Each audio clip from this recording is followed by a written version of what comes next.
Hello dear students, क्या हालचाल, कैसे हैं आप लोग? एकदम बिंदास। चलिए, बहुत अच्छी बात है। तो सभी दोस्तों को राम राम सलाम। किन किन को राम राम सलाम? राम राम रामू काका, रहीम चाचा, मोनिका, संदेश, मुकेश, बिट्टू, रामू, टिंकू, टीटी, अंकुर और सारे दोस्तों को बहुत बहुत सलाम, प्यार भरा नमस्कार। तो दोस्तों, आज मैं बहुत सालों के बाद वापस से अपनी इस यूट्यूब के जर्नी को रीस्टार्ट कर रहा हूँ। तो सवाल आता है क्यों इतने दिनों के बाद मैं यूट्यूब की जर्नी को रीस्टार्ट कर रहा हूँ? क्योंकि बच्चों, काफ़ी सालों से मेरे पीछे पुलिस पड़ी हुई थी और पुलिस से छुपते छुपाते फाइनली मैं एक ऐसी अनजान लोकेशन पे पहुंच गया हूं जहां पे मुझे पुलिस का खतरा नहीं है और अब मैं बिंदास होकर के आपके लिए यूट्यूब के वीडियोस रिकॉर्ड कर सकता हूं। और मेरी कोशिश रही कि आपकी इस IIT JEE नीट की और ये 11-12 की जर्नी में जो जो दिक्कतें आती हैं उन दिक्कतों के लिए हम लोग आपके लिए कोई प्रॉपर समाधान निकाल सकें। तो कोचिंग में बच्चों पढ़ाते समय बच्चों की एक बहुत बड़ी ये प्रॉब्लम आती है कि जब वो तैयारी करते हैं तो मोल कंसेप्ट और बाकी चैप्टर शुरुआत में पढ़े होते हैं, लेकिन जैसा कि हम बच्चों को हमेशा बोलते हैं कि भाई आपको जर्नी में 50 बार 51 बार बेटा रिवाइज करना पड़ेगा। जब तक आप रिवाइज नहीं करोगे तब तक बच्चों मामला सेट नहीं होगा। और इसी रिवीजन में हमको कई बार ऐसा होता है कि 6 महीने बाद हम मोल कंसेप्ट सब भूल जाते हैं। बच्चे कहते हैं सर आपने जो क्लास में पढ़ाया था वो हम भूल गए, आपकी वो डायलॉग भूल गए। तो उसी लिए बेटा हम लोग जल्दी से एक वन शॉट लेक्चर्स की सीरीज लेकर के आ रहे हैं मोल कंसेप्ट की। देखिए दोस्तों, वन शॉट लेक्चर्स तो यूट्यूब पे बहुत सारे हैं, उसमें कोई दिक्कत नहीं। और सब अच्छे हैं, सब अच्छे हैं। सब टीचर्स ने बेटा अपना सारा एकदम सारा जितना भी अपना एक्सपीरियंस सब कुछ निचोड़ करके आपके लिए रखा होता है। बट मैं इस वन शॉट लेक्चर में देखिए 3 टाइप के वन शॉट लेक्चर्स दूंगा। सबसे पहला होता है हमारा जिसमें कि मैं बेसिक थ्योरी वगैरह में रिकवर मतलब कनेक्ट करूंगा और कुछ बेसिक एग्जांपल्स कनेक्ट करूंगा। ये उसके लिए है कि आपके स्कूल एग्जाम के लिए बेटा बहुत काम करेगा। ठीक है, तो ये जो वन शॉट है ये स्कूल एग्जाम के लिए बहुत काम करेगा। और साथ साथ अगर किसी बच्चे की थ्योरी बहुत वीक है तो भी वो इन थ्योरीज को बेटा वो रेफर कर सकता है। मेरे वन शॉट बेटा कभी बहुत लंबे नहीं होंगे, 9-9 10-10 घंटे के नहीं होंगे, वो भी एक बड़े ज़बरदस्त होते हैं। मैं वन शॉट लेक्चर्स कोशिश करूंगा बेटा 1.5 घंटे में ही कंप्लीट कर लूँ, क्योंकि 90 minutes in my opinion is a very ideal time for one sitting. ठीक है, तो मैं 90 मिनट्स की कोशिश करूंगा कि हम लोग इसको कैप रखें और इसमें मैं कवर अप करा दूं। तो लेवल 1 वाले वन शॉट होंगे आपके स्कूल एग्जाम के लिए और आपके बेटा बेसिक थ्योरी को रिवाइज करने के लिए। इसके बाद जेई मेन और नीट के भी दोस्तों वन शॉट में दूंगा, जिसमें कि सिर्फ और सिर्फ हम लोग क्या करेंगे भाई, प्रैक्टिस सेशन हम लोग करेंगे। ठीक है, तो ये सारी चीज़ें कोशिश करते हैं कि भाई आप लोगों को डिलीवर कराएं, क्योंकि अब मैं भी एकदम एक ऐसी गुफा में एकदम हूँ जहाँ से मैं बिंदास होकर के अपना काम कर सकता हूँ और आपके साथ हम और आप मिल करके पढ़ाई करते हैं। ठीक है, तो ये सिचुएशन है। और अब इस जर्नी को बेटा कोशिश करते हैं कि हम और आप लोग एकदम कंटिन्यू किए रहेंगे। आप भी अपना प्यार बरसाए रहना। ठीक है, और समय समय पर मुझे 10-20 हज़ार डॉलर मुझे भेज दिया करना मेरे गूगल पे आईडी पे। मैं लिंक उसका डिस्क्रिप्शन में दे दूंगा, तो मेरा भी खर्चा पानी चलता रहेगा और आप लोग भी बिंदास खूब मन लगा के पढ़ाई करते रहना। अच्छा, वन शॉट को लेकर के एक और चीज़ मैं आपको बेटा अपने ओपिनियन में बता देता हूँ कि देखो बेटा, सबसे पहली चीज़ एक चीज़ ये समझिए कि अगर आप पढ़ाई करना चाहते हो ना, तो मैं एक चीज़ देखो बेटा, यूट्यूब पे आके ही सीधे सीधे बोल देता हूँ कि आपको यूट्यूब से दूर रहना पड़ेगा। अगर आप पढ़ना चाहते हो तो बेटा आपको यूट्यूब से दूर रहना पड़ेगा। और यूट्यूब अगर यूज़ करो तो इतने सेल्फ डिसिप्लिन के साथ यूज़ करो कि भैया फिर मतलब पहाड़ एक तरफ और आप एक तरफ, मतलब आप पहाड़ की चट्टान की तरह हो, कोई भी आपको वो ना कर पाए। कितना भी बेटा प्यार से एकदम बगल में कुछ भी दिख रहा हो, नहीं, ये चीज़ आनी है। और कॉपी पे लिखो कि मैंने कितने बजे मैंने यूट्यूब पे मैं देखना शुरू किया और कितने बजे मैंने ख़त्म किया, और अपनी लाइबिलिटी अपने ऊपर रखो। कोई और इंसान, मैं, तुम्हारे घर वाले तुमको टोके तुम इतने बड़े हो गए, ये चीज़ गलत है। तो बाबा ये चीज़ समझो कि भाई देखो, अपने ऊपर डिसिप्लिन करना बहुत मुश्किल काम है। आपके पिताजी, आपकी माताजी, आपके बेटा दादी पापा भी डगमगा जाते हैं। ठीक है, तो डिसिप्लिन तो बहुत बड़े ऋषि मुनियों भी अपने ऊपर डिसिप्लिन नहीं रख पाए। तो ये बहुत बड़ी फाइट है, इसमें मेरे को भी लगना होगा, आपको भी लगना होगा, दोनों भाई मिल करके लगेंगे, तभी देखिए बेड़ा पार होगा। लेकिन पहली चीज़, अपने आप को बेटा मोबाइल से जितना दूर रखोगे उतना अच्छा है। दूसरी चीज़, दूसरे के वीडियो देख करके अपना रिवीजन नहीं होता है, अपना रिवीजन अपने नोट से होता है। तो बेटा जो नोट्स आपने पढ़े हुए पहले उनको पढ़ो, जो नोट्स आपने पढ़े हुए पहले उनको पढ़िए। लेकिन हाँ, कई बार क्या होता है कि नोट्स आपने पढ़ लिए हैं, 3-4 बार पढ़ लिए हैं, उसके बाद भी अगर आप चाहो तो बेटा उसके बाद इन सब चीज़ों का हेल्प है। ये नहीं कि आपने कुछ नहीं पढ़ा और सीधे आगे यूट्यूब पे आकर के पढ़ाई करना, दैट इज़ बैड। इससे आपका कुछ नहीं होगा, you are just wasting your time. जब तक खुद से पेन नहीं चलाओगे मुन्ना लाल, राकेश सुन लो, मोहित सुन लो, तुम अली सुन लो, देवांशी सुन लीजिए आप, ठीक है। जब तक आप खुद से पेन नहीं चलाओगे, जब तक आप खुद से सवाल में नहीं अटकोगे, तब तक आप सीखोगे नहीं। ये चीज़ समझ लीजिए, ठीक है। सिर्फ वीडियो सोल्यूशन देख करके बेटा एकदम आप अपने दिमाग को कचड़ा कर रहे हो। आप प्रॉब्लम में फंसिए, फिर उस प्रॉब्लम से निकलने के लिए सोचिए। जब आप सोचते हो तो ये शार्प होता है, ठीक है। जितना ज़्यादा दिमाग लगाओगे उतना ज़्यादा ये शार्प होगा, ठीक है। चलिए भाई, बहुत अच्छी बात है। तो दोस्तों चलिए शुरू करते हैं अपन लोग अपने इस मोल कंसेप्ट के वन शॉट लेक्चर को। और मोल कंसेप्ट में देखिए भाई क्या क्या चीज़ें होती हैं। मेन 3 चीज़ें होती हैं। पहली चीज़ होती है हमारी how to calculate number of moles. दूसरी चीज़ होती है बेटा कंसंट्रेशन टर्म। एंड देन तीसरी चीज़ अपनी क्या होती है भाई, तीसरी चीज़ अपनी होती है स्टोकियोमेट्रिक कैलकुलेशन, ठीक है भाई। चलिए ओके, बहुत अच्छी बात। तो सबसे पहली चीज़ भैया क्या होती है मोल। सो मोल के बारे में अगर हम बातचीत करें तो मोल की बेटा स्टैंडर्ड डेफिनेशन होती है कि mole of a substance is the amount of substance which contain as many particle which are present in, which is equal to number of atoms present in 12 gram of carbon 12 sample, ठीक है। तो ये बेटा देखो ideal definition है। मोल of a system, 1 mole of a substance, 1 mole of a substance is equal to that much amount, is equal to that much amount of substance, is equal to that much amount of substance which contain as many particle, which contain as many particle in it, which is equal to number of atoms present in, which is equal to number of atoms present in 12 gram of carbon 12 sample, ठीक है भाई। समझो जरा ध्यान से, किसी भी substance का अगर मुझे 1 मोल लेना है तो मुझे उस सब्सटेंस के 1 मोल में उतना ग्राम लेना होगा, उसकी बेटा उतना ग्राम लेना होगा जिसमें उतने पार्टिकल हैं। कितने पार्टिकल हैं? जितने पार्टिकल बेटा मौजूद होते हैं कहाँ, 12 ग्राम कार्बन 12 के सैंपल में। तो बेटा 12 ग्राम कार्बन 12 के सैंपल में जितने पार्टिकल हैं उसी को कहते हैं 1 मोल, ठीक है। 12 ग्राम कार्बन 12 के सैंपल में जितने कार्बन के एटम्स हैं उसी को कहते हैं क्या सर, 1 मोल, ठीक है। अब ये जो डेफिनेशन, ये बेवकूफ़ी की डेफिनेशन, मुझे ये डेफिनेशन 2 रुपए की नहीं समझ में आती। मेरे लिए बेटा ये डेफिनेशन एकदम वाहियात है।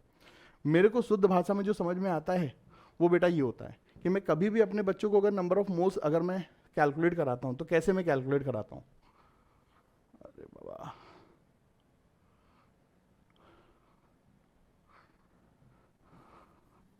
मैं कभी भी अपने बच्चों को अगर नंबर ऑफ मोल्स कैलकुलेट कराता हूँ तो मैं कैसे कैलकुलेट कराता हूँ वो मैं बताता हूँ, ठीक है। डोंट वरी एट ऑल, ये सब चुतियापा यार अभी शुरुआत में हो रहा है, बाद में भी सब सेट हो जाएगा, ठीक है। डोंट वरी,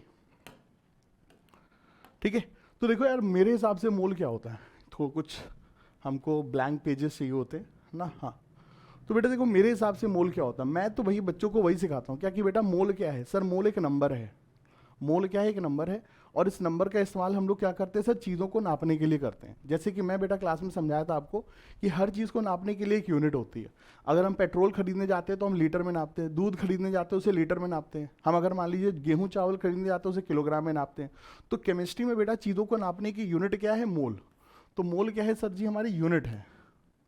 मोल क्या है सर, केमिस्ट्री की यूनिट है। मोल क्या है सर, केमिस्ट्री की यूनिट है, केमिस्ट्री की यूनिट है, ठीक है। केमिस्ट्री में हम कभी भी किसी सब्सटेंस को, किसी भी केमिकल को अगर हमें मेजर करना है तो किस में मेजर करना है, मोल में मेजर करना है, ठीक है। ये चीज़ याद रखना। अब मोल की फीलिंग क्या है sir, mole is a number, sir mole is a number, sir mole एक नंबर है, ठीक है। ये चीज़ समझिए। जैसे बेटा हम लोग केले खरीदने जाते हैं तो केले किस में खरीदते हैं, दर्जन में खरीदते हैं। तो दर्जन क्या है, केलों को नापने की एक यूनिट है। ऐसे ही केमिस्ट्री में चीज़ों को नापने की यूनिट क्या है, मोल है। बट मोल बेसिकली क्या है, कि नंबर है। जैसे मिलियन, बिलियन, ट्रिलियन, हजार, लाख एक नंबर है, ऐसे ही भैया मोल भी एक नंबर है। और मोल किसके बराबर होता है, mole is equal to an Avogadro number which is 6.023 into 10 की पावर 23। अब यहाँ पर बेटा एक और चीज़ याद रखो, जो मैं क्लास में बच्चों को बहुत बुरी तरीके से डांट डांट करके पढ़ाता था, क्या चीज़, कि मोल कभी भी तुम बेटा मेंशन करोगे तो मोल के साथ तुमको मेंशन करना बहुत आवश्यक है कि ये मोल किस चीज़ के हैं। जैसे कि बेटा एक चीज़ समझिए, अगर मान लीजिए मैं बोलूँ कि मेरे पास 10 हैं, तो भैया मेरे पास 10 क्या हैं, 10 सर हैं। मैं आदि पुरुष का क्या मैं रावण हूँ क्या कि मेरे पास 10 ठो सर हैं? क्या मेरे पास 6 हैं, 6 क्या मैं दुर्गा मैया की तरह हूँ क्या कि मेरे पास 6 ठो हाथ हैं? नहीं। तो कभी भी बेटा हम लोग किसी भी चीज़ को नंबर को अगर मेंशन करते हैं ना, तो नंबर के साथ ये मेंशन जरूर करिए कि वो नंबर किस चीज़ के हैं। इसीलिए जब भी हम लोग मोल लिखते हैं ना, तो मोल के साथ ये मेंशन करना बहुत बहुत आवश्यक है कि किस चीज़ के मोल हैं। जैसे कि बेटा 5 मोल, अब ये लिखिए, ये सेंटेंस इनकम्प्लीट है, ये सेंटेंस के साथ कंप्लीटनेस कब आएगी? 5 मोल ऑफ सोडियम एटम। अब ये सही है, आपके पास बेटा 1 मोल मतलब Na सोडियम के एटम हैं, ये बेटा सेंटेंस कंप्लीट है, ये होता है तरीका। ठीक है, इसी तरीके से मेरे पास 3 मोल इनकम्प्लीट है, बोलिए मेरे पास क्या है, मेरे पास 3 मोल वाटर मॉलिक्यूल हैं, अब ये सही है। मेरे पास 15 मोल क्या, मेरे पास 15 मोल इलेक्ट्रॉन है, ये सब सेंटेंस है। तो जब तक मोल के साथ आप ये नहीं मेंशन करोगे कि मोल किसका है, तब तक वो बेकार है। तो शुद्ध भाषा में अभी तक के बेटा लेक्चर का जो क्रस्ट है वो ये है, क्या मेरे भाई लोग, कि भैया मोल क्या है, एक नंबर है, और इस नंबर का इस्तेमाल केमिस्ट्री में एटम, मॉलिक्यूल, इलेक्ट्रॉन, प्रोटॉन को मेजर करने के लिए किया जाता है। So mole is a number, mole is a number, mole is a number used to count, mole is a number used to count क्या, number of electron, proton, atom, molecule। ना भाई, क्यों भाई, सही बात है, सही बात है दोस्त, एकदम सही बात है। चलिए भाई, बहुत अच्छी बात है। ऐसे ही दुआ सलाम करते हुए मजे मस्ती मजाक के साथ पढ़ाई करेंगे, लेकिन बाबा खुद की पढ़ाई का कोई तोड़ नहीं है ना। आप 10 घंटे आप बेटा वीडियो लेक्चर देख लो, ये जो सच्चाई है वो सच्चाई है भैया। ठीक है, यहाँ पे अब देखो खुल करके बैटिंग होगी, कोई मतलब वो बायस नहीं है भाई, पर देखो पढ़ने पढ़ाने के लिए बातचीत कर रहे हैं, ये चीज़ है। तो भाई देखो खुद की पढ़ाई का कोई तोड़ नहीं है, और मतलब मैं बता रहा हूँ बेटा, जो सेटिस्फैक्शन, क्योंकि देखो मैं भी एक पेरेंट्स वाली अब हम लोग सिचुएशन में आ गए ना, हम लोग लौंडे लपाड़े तो रहे नहीं। तो जब आपके औलाद जब खुद से पढ़ती है ना, तो उसका बहुत अच्छा सेटिस्फैक्शन होता है। तो अपने घर वालों को बेटा ये सेटिस्फैक्शन दीजिए, खुद से पढ़ा करिए, खुद से पढ़ा करिए, इतना ज़रा बेटा सेल्फ डिसिप्लिन रहिए, खुद से पढ़िए। और उसको देखने के बाद आपके घर वालों को जो बेटा सेटिस्फैक्शन मिलता है ना, बाबा बता रहे हैं, उसका कोई तोड़ नहीं यार। मतलब सोचिए, आपके पिताजी बेटा जब ऑफिस से आए हुए हैं और उन्होंने देखा कि उनकी औलाद अपने आप से पढ़ रही है, उनके डर से नहीं, अपने आप से पढ़ रही, वो ज़बरदस्त है यार। और देखो कभी ना कभी तुमको लाइफ में देखो इस जोन में आना पड़ेगा, कभी ना कभी देखो आपको अपने लिए देखिए सीरियस होना पड़ेगा ना। बहुत चुतियापे कर लिया यार, अब थोड़ा सीरियस हो जाते हैं, आप भी सीरियस हो जाओ, हम भी सीरियस हो जाएं, दोनों भाई मिल करके एकदम फोड़ते हैं। ठीक है, चलो okay, great nice wonderful, great nice wonderful. चलिए सर, ओके, बहुत अच्छी बात है। ठीक है, तो भाई देखो लोगों के साथ बातचीत करके ये अपना कंसेप्ट क्लियर हो गया कि केमिस्ट्री में मोल की ये डेफिनेशन होती है, बट मेरे हिसाब से ये वाहियात डेफिनेशन है। शुद्ध भाषा में मोल का कंसेप्ट क्या है, मोल एक नंबर है जिसका इस्तेमाल हम चीज़ों को मेज़र करने के लिए करते हैं, लेकिन मोल का इस्तेमाल हम लोग सिर्फ और सिर्फ केमिस्ट्री में ही करेंगे, किसी और चीज़ में बेटा मोल का इस्तेमाल हम लोग नहीं करेंगे। बहुत अच्छी बात है, ठीक है सर, बहुत अच्छी बात है। अब सर इसके बाद आता है अगला कंसेप्ट कि how to calculate number of moles. ठीक है सर, अब हमारे पास सिचुएशन आती है कि how to calculate number of moles, mole को मेज़र कैसे करें।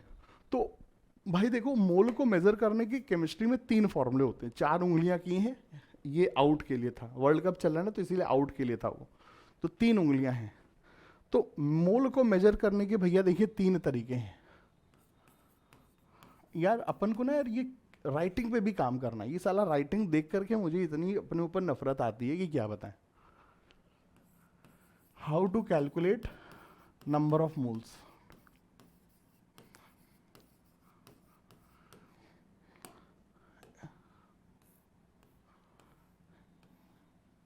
How to calculate number of moles. बेटा नंबर ऑफ मोल्स को कैसे कैलकुलेट करें इसके बारे में ज़रा बातचीत करते हैं। तो भाई देख, सबसे पहले नंबर ऑफ मोल्स को कैलकुलेट करने का पहला तरीका होता है कि जब हमारे पास सिचुएशन में चीज़ों का वेट दिया होता है, तो अगर हमारे पास बेटा सब्सटेंस का वेट दिया है तो वेट इन ग्राम, तो पहला फॉर्मूला होता है वेट अपॉन एटॉमिक वेट और मॉलिक्यूलर वेट। ठीक है, पहला तरीका क्या है भाई, वेट अपॉन एटॉमिक वेट और मॉलिक्यूलर वेट। अब देखो यहां पर एक चीज याद रखना कि अगर आपको दी हुई चीज, ठीक है, अगर आपको बेटा दी हुई चीज एलिमेंटल फॉर्म में एग्जिस्ट करती है, अगर आपको दी हुई चीज क्या है सर, एलिमेंटल फॉर्म में एग्जिस्ट करती है, मतलब एटम के फॉर्म में एग्जिस्ट करती है, ठीक है, तो आप उस सब्सटेंस का क्या लोगे, एटॉमिक वेट लोगे। अब कौन कौन से सब्सटेंस है जो एटम के फॉर्म में एग्जिस्ट करते हैं, मेटल और noble gas, metal and noble gas, ठीक है।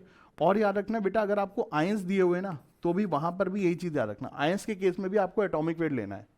जैसे कि मान लीजिए आपको 23 ग्राम सोडियम आयन दिए हुए हैं, Na+ दिए हुए हैं, तो बेटा Na+ का वेट Na के बराबर ही होगा, क्योंकि इलेक्ट्रॉन के आने जाने से वेट में कोई अंतर नहीं पड़ता, इलेक्ट्रॉन का वेट प्रोटॉन और न्यूट्रॉन की तुलना में नेग्लिजिबल होता है, ठीक है। तो भैया मान लीजिए आपको बेटा मेटल दिया हुआ है, या फिर दोस्तों आपको नोबल गैस दी हुई है, या फिर बेटा आपको आयंस दिए हुए हैं, ठीक है। मेरे को, मैं मान लो बेटा दुबई गया, दुबई से मैं चुरा करके मान लो बेटा 100 ग्राम सोना ले आया, ठीक है। तो 100 ग्राम मैं सोना ले आया, तो 100 ग्राम सोने में 100 ग्राम सोने के बारे में सिर्फ बेटा सोने के एटम है, तो हमें गोल्ड का बेटा क्या लेना होगा, एटॉमिक वेट, ठीक है सर। तो मेटल आपको दिया हुआ है सवाल में, तो भी उसमें सिर्फ मेटल के एटम्स हैं, तो भी वेट अपॉन एटॉमिक वेट लगाना, नंबर ऑफ मेटल के एटम्स निकालने के लिए। अगर नोबल गैस दी है तो नोबल गैस भी अनकम्बाइंड फॉर्म में रहती है, तो वहां पर भी उसका एटॉमिक वेट लेंगे, और अगर आयंस दिए हुए तो भी वही, ठीक है।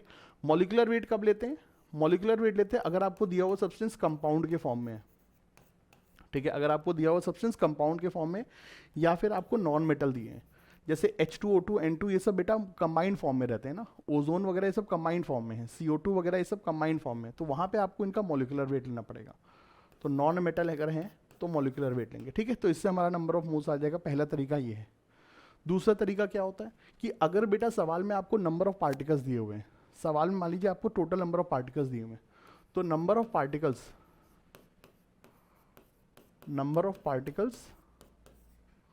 Upon Avogadro number. जैसे कि हम लोग बेटा छोटे में बच्चों को समझाते थे कि अगर मान लीजिए बेटा आपके पास 60 केले हैं, तो 60 केले मतलब कितना दर्जन, तो 60 अपॉन 12 किया, तो नंबर ऑफ डजन निकालने के लिए 12 से डिवाइड किए।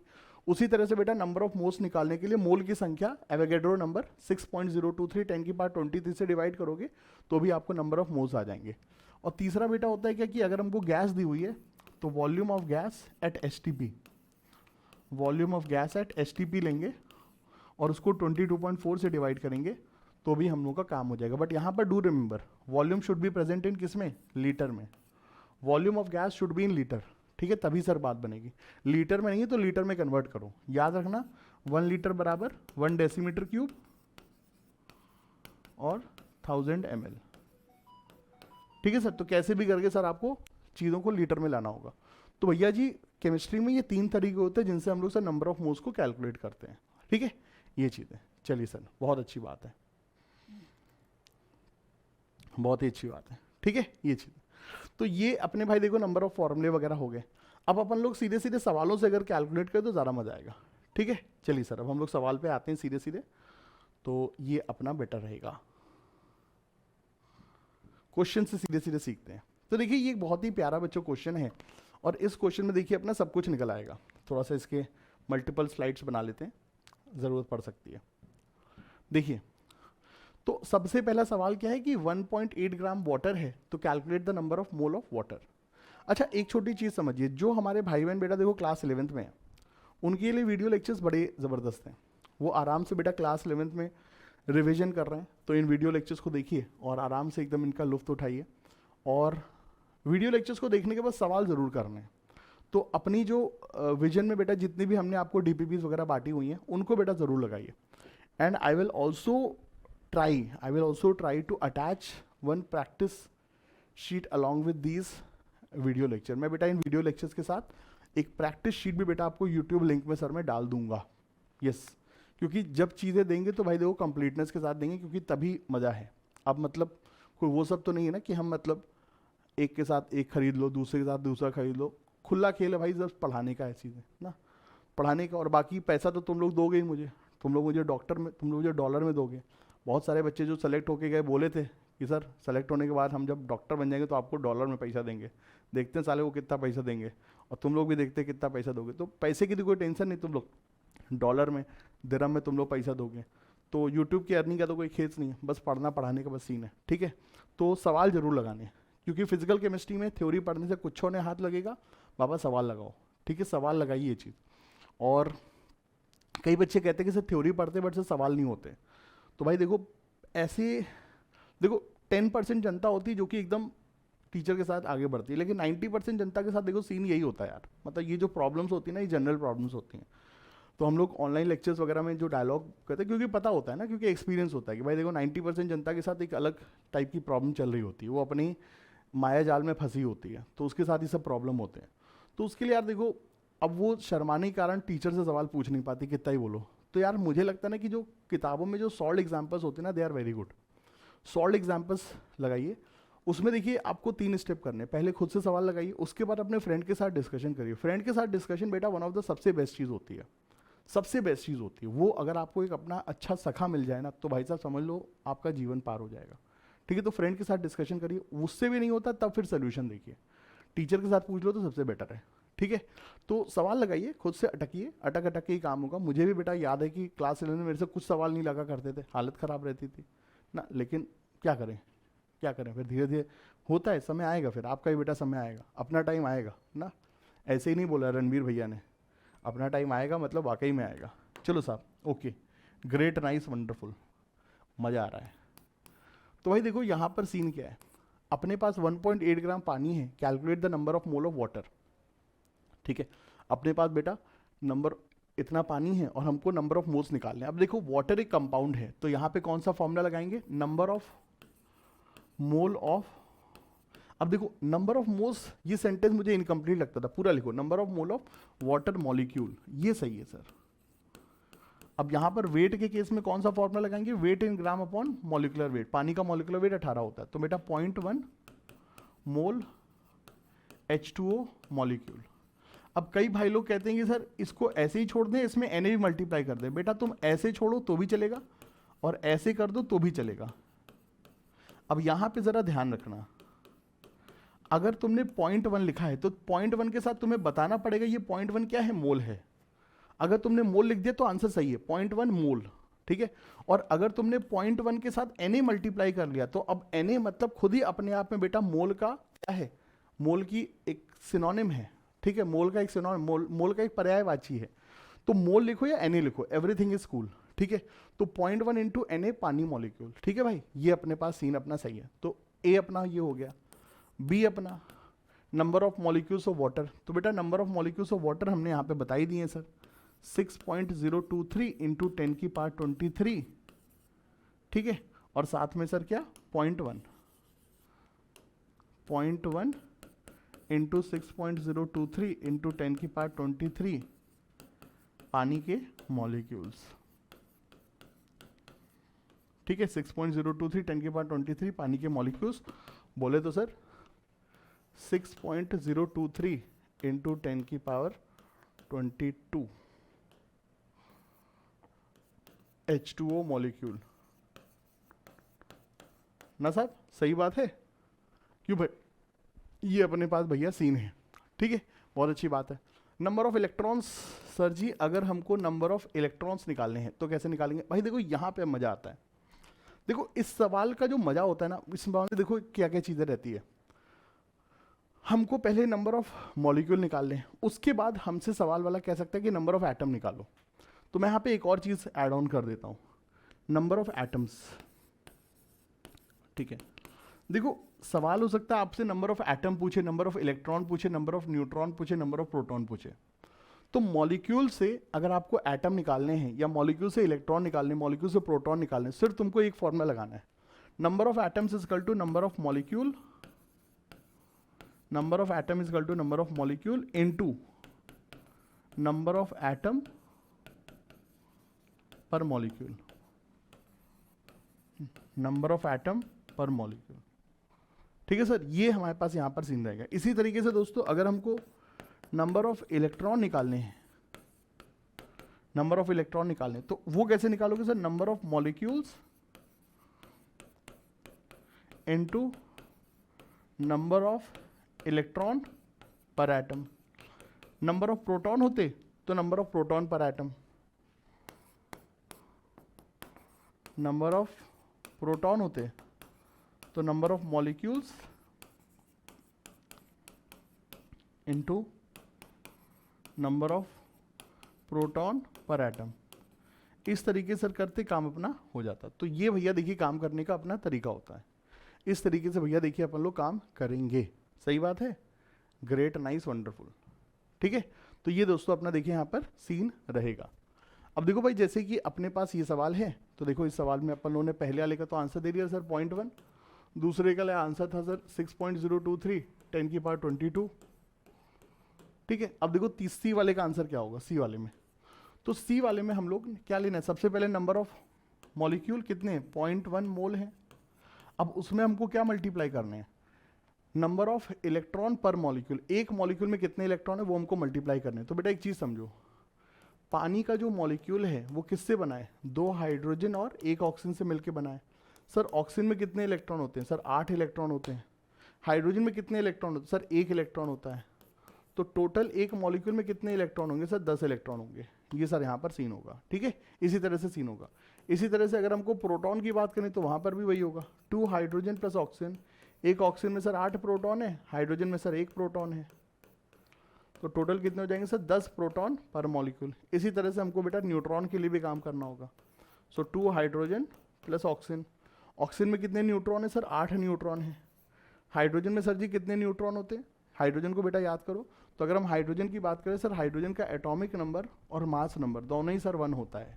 मतलब सर हाइड्रोजन में सिर्फ और सिर्फ बेटा एक प्रोटॉन होता है, there is no neutron present in hydrogen. तो नंबर ऑफ न्यूट्रॉन सर कितने सर 0, तो 2 × 0। ठीक है सर, ये चीज़। तो हाइड्रोजन इज H11, मतलब इसका सर एटॉमिक नंबर और मास नंबर दोनों ही 1 है। तो इसमें न्यूक्लियस में सिर्फ एक बेटा प्रोटॉन होता है, there is no neutron in its nucleus.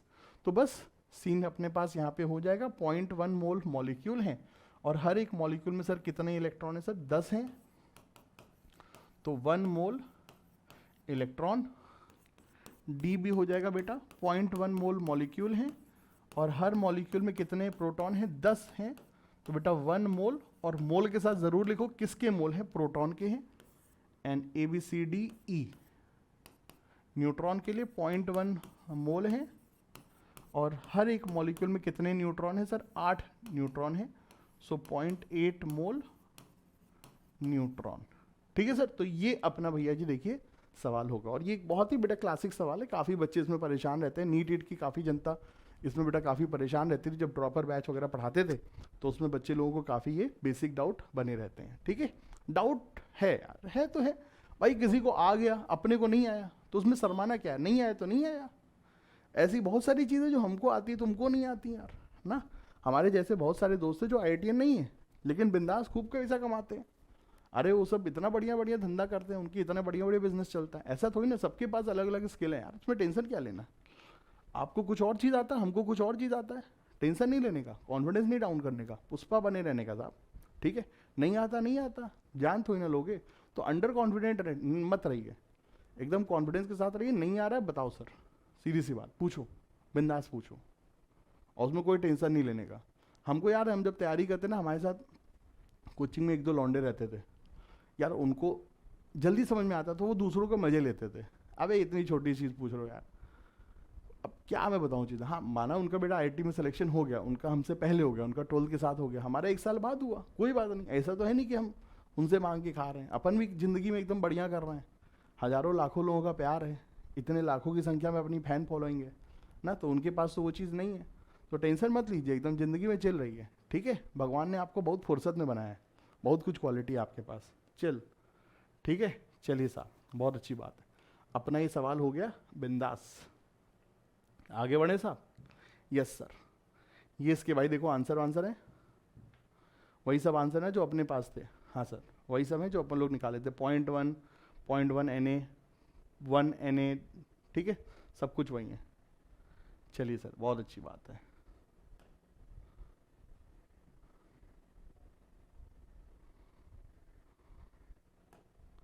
Answer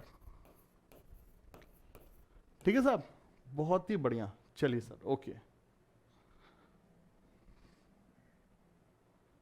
कैसे सेट हो गया ये, चलो साहब बढ़िया, ओके। ओके सर, चलिए अगले सवाल पे आते हैं, अगले क्वेश्चन पे आते हैं sir. How many atoms are contain in 1 mole of sucrose. भाई देखिए 1 मोल सुक्रोज में कितने एटम होंगे। भाई देखो हमारे पास 1 मोल क्या है, हमारे पास सर 1 मोल सुक्रोज क्या है, कंपाउंड है, तो क्या है सर हमारे पास 1 मोल मॉलिक्यूल है। अब 1 मोल मॉलिक्यूल से नंबर ऑफ एटम कैसे आएंगे sir, number of atom is equal to number of molecules, number of atom is equal to sir number of molecules into number of atom per molecule, number of atom per molecule. एक molecule में कितने atom है उससे multiply कर दोगे तो sir अपना काम बन जाएगा। ठीक है सर, ये चीज़ है। तो अपने पास number of moles, number of molecule कितने सर 1 मोल, और भैया जी सुक्रोज का एक मॉलिक्यूल बना है किससे, भैया जी सुक्रोज का एक मॉलिक्यूल बना है C12H22O11। भैया जी ये बना है 12 कार्बन से, 22 हाइड्रोजन से, और सर जी 11 ऑक्सीजन के एटम से। मतलब क्या सर, एक सुक्रोज के मॉलिक्यूल में क्या क्या है, 12 कार्बन के एटम, 22 हाइड्रोजन के एटम और 11 ऑक्सीजन के एटम। तो इनको अगर हम बेटा सम करते हैं तो कितना आएगा सर, ये 33, 35, 45। तो 45 एटम्स हैं हर एक सुक्रोज के मॉलिक्यूल में। एक विशाल काय भीम जैसा दानव, कुंभकर्ण जैसा मॉलिक्यूल सुक्रोज का, और इसके एक मॉलिक्यूल में सर टोटल 45 एटम हैं।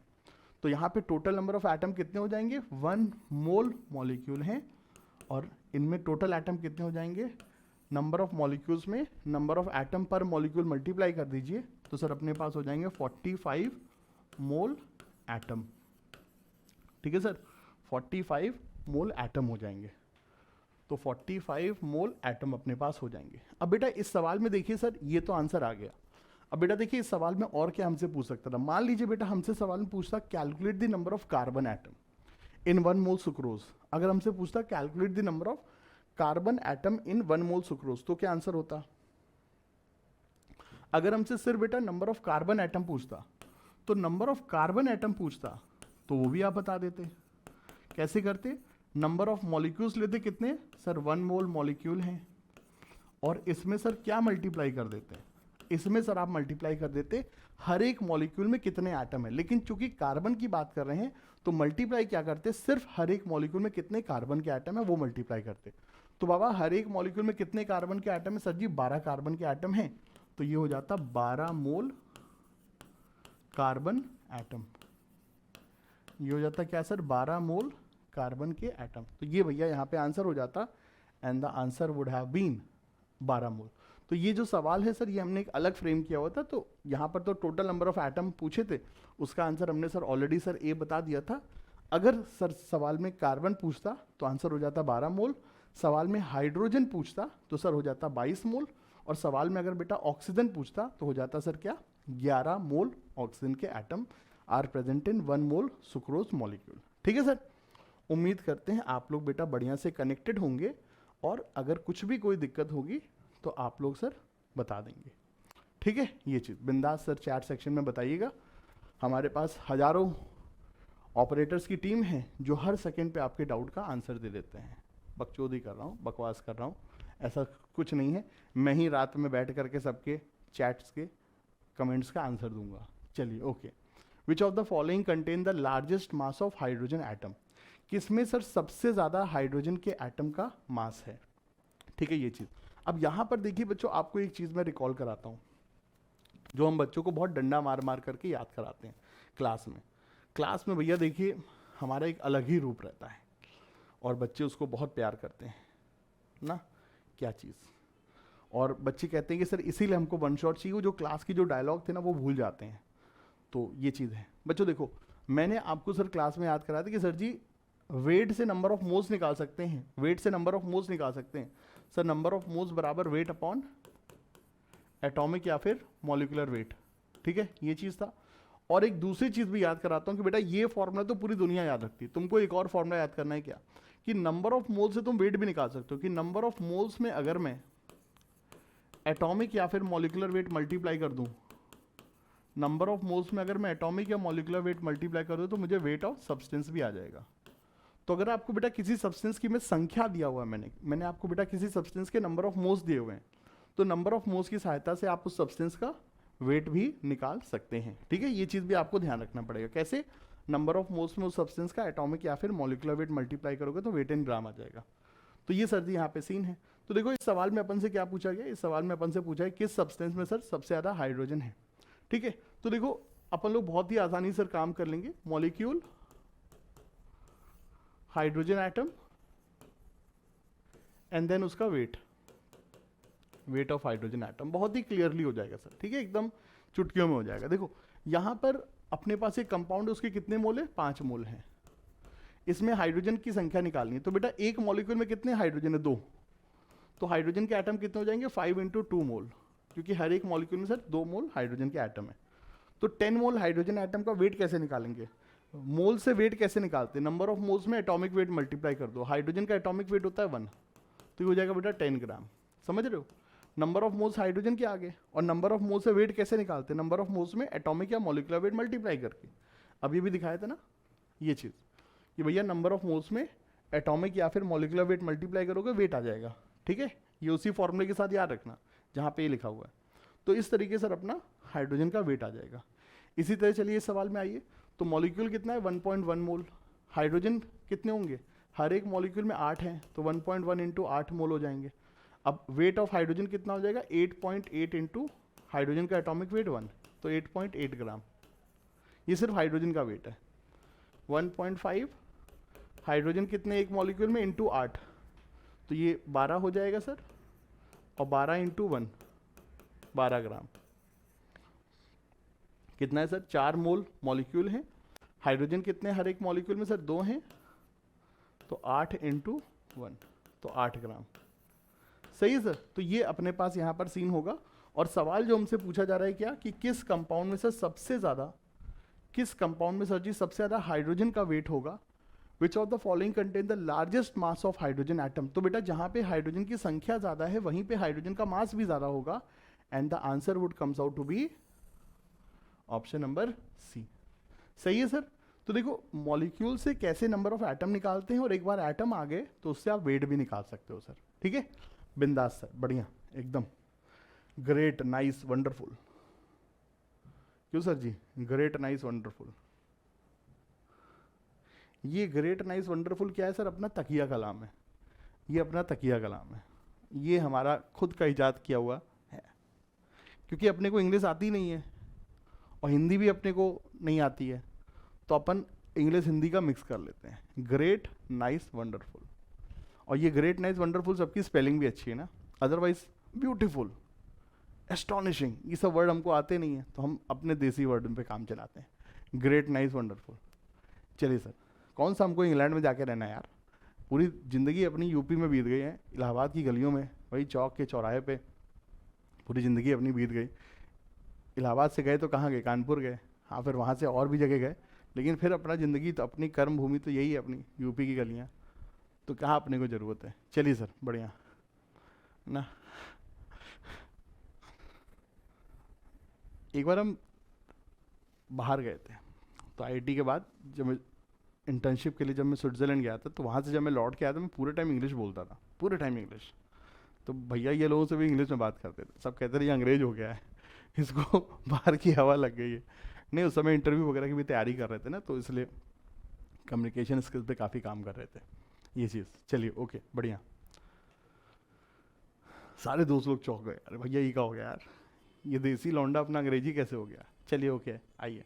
A sample of ammonium phosphate contains 6 mole of hydrogen atom. The number of oxygen atom in the sample. देखो ये एक बहुत बढ़िया सवाल है, और हमारे सीधे साधे नन्हे मुन्ने प्यारे प्यारे गोलू मोलू बच्चे लोग इसमें परेशान हो जाते हैं, लौंडे इसमें परेशान हो जाते हैं कि सर ये कहाँ घुमा दिया हमको, ऑक्सीजन, हाइड्रोजन, मॉलिक्यूल, पता नहीं क्या बोल रहा है। ठीक है, तो बेटा इस सवाल का पहले मतलब समझो। ठीक है, a sample of ammonium phosphate, अपने को देखो बेटा एक अमोनियम फॉस्फेट नामक एक कंपाउंड का देखो बेटा सैंपल दिया हुआ है।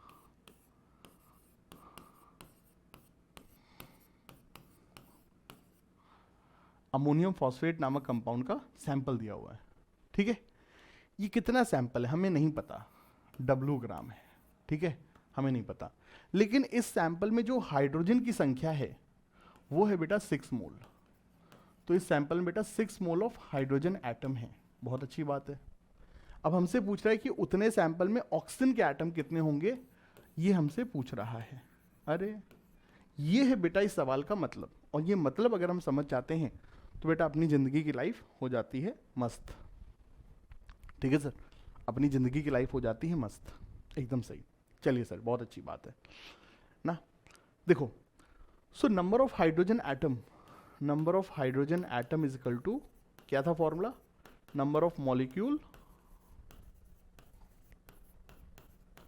Into number of hydrogen per molecule. एक मॉलिक्यूल में कितने हाइड्रोजन है उससे मल्टीप्लाई कर दे तो अपना काम हो जाता है।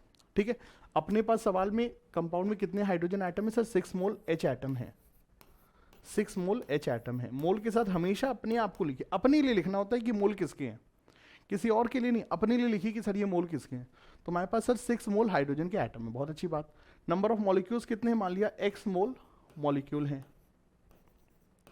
अब हर एक मॉलिक्यूल में सर हाइड्रोजन एटम कितने हैं, हमारे अमोनियम फॉस्फेट में सर हाइड्रोजन कितने हैं, तो बेटा हर एक मॉलिक्यूल में सर हाइड्रोजन की संख्या है 4 3 12। ठीक है, 4 3 12 सर हाइड्रोजन की संख्या है। देखो ammonium phosphate NH4 thrice PO4, इसमें सर नाइट्रोजन है 1, नाइट्रोजन है 3, हाइड्रोजन है 4 3 12, फॉस्फोरस है 1 और ऑक्सीजन है 4। ये सर देखिए इसकी संरचना है। अमोनियम फॉस्फेट की जो संरचना है, अमोनियम फॉस्फेट का जो बेटा कंपोजिशन है वो ये है, 3 अमोनियम आयन, हर एक अमोनियम में 3 नाइट्रोजन, हर एक अमोनियम में 1 नाइट्रोजन के हिसाब से 3 नाइट्रोजन, 3 अमोनियम आयन में 4 के हिसाब से 12 हाइड्रोजन एटम, 1 फॉस्फोरस और 4 ऑक्सीजन। ठीक है, तो हर एक मॉलिक्यूल में सर 12 हाइड्रोजन के एटम हैं, तो 12 से मल्टीप्लाई करेंगे, सॉल्व करने पे सर अपना मोल्स ऑफ अमोनियम फॉस्फेट आ जाएगा। तो x की वैल्यू आ जाएगी सर 1/2 0.5, तो we have 0.5 mole ammonium phosphate. Ammonium phosphate हमारे पास सर अमोनियम फॉस्फेट की संख्या कितनी आ गई सर, 0.5 मोल। हमारे पास सर 0.5 मोल सर अमोनियम फॉस्फेट आ गए, 6/12 0.5 मोल। अब यहीं से हमको सर सॉल्व करना है क्या, यहीं से सर हमको सॉल्व करना है क्या कि ऑक्सीजन एटम कितने होंगे, आराम से निकाल लेंगे। सो number of oxygen atom, number of oxygen atom will be, कितने मॉलिक्यूल है सर 0.5, और हर एक मॉलिक्यूल में कितने ऑक्सीजन है 4, तो ये हो जाएंगे कितने सर 2 मोल ऑक्सीजन एटम।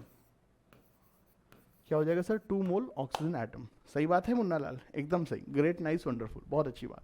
तो भैया जी देखिए ये अपने पास यहाँ पर सीन हो जाएगा 2 मोल ऑक्सीजन के एटम। ठीक है, तो 2 मोल मतलब 2 Na, तो ये अपना भैया जी यहाँ पर सीन होगा। क्या बात है, बहुत ही उम्दा, नाइस। चलिए यहाँ पर हमसे पूछ रहा है क्या sir, number of oxygen atom in 11-20 centimetre cube of CO2, ये भी बता देते हैं। तो बेटा देखो सबसे पहले कोई भी केमिकल सब्सटेंस केमिस्ट्री में दिया होगा, केमिस्ट्री में कभी भी कोई चीज़ दी होगी तो सबसे पहले उसको मेजर करो, किसमें, मोल में। केमिस्ट्री में चीज़ों को नापने की जो यूनिट है वो क्या है, मोल है। हम दूध लेकर के आ रहे हैं, मम्मी पूछें कितना दूध लेकर के आए हो, चाय बनानी है, तो हम क्या बताएंगे, 5 रुपए का दूध लाएंगे, नहीं, थप्पड़ मारेंगे, कहेंगे कि भैया बताओ कितना ml है, 250 ml है, 200 ml है, 100 ml है, आधा लीटर है, बताओ। तो हर चीज़ को मेजर करने की यूनिट होती है, तो उसी यूनिट में आंसर देना है। तो बेटा 1120 सेंटीमीटर क्यूब, बेटा 1120 centimetre cube, 1 centimetre cube 1 ml ही होता है Munna Lal, 1 centimetre cube 1 ml ही होता है। और बचपन से दूध में पानी मिलाते आए हैं हम, 15 ठो भैंसियाँ हम पाले हुए हैं, उन सभी भैंसियों में इतना हमारा लाखों करोड़ों का बेटा दूध का काम है, तो हमें पता है कि 1 लीटर में कितने ml होते हैं, तो 1 लीटर बराबर 1000 ml होते हैं, तो इसीलिए ये लीटर्स में हो जाएगा 1.12 लीटर। ठीक है, 1.12 लीटर CO2। अब बस हमारे पास बेटा CO2 की वॉल्यूम आ गया है, कहाँ पे, HTP पे, तो इससे नंबर ऑफ मोल्स निकाल लेंगे।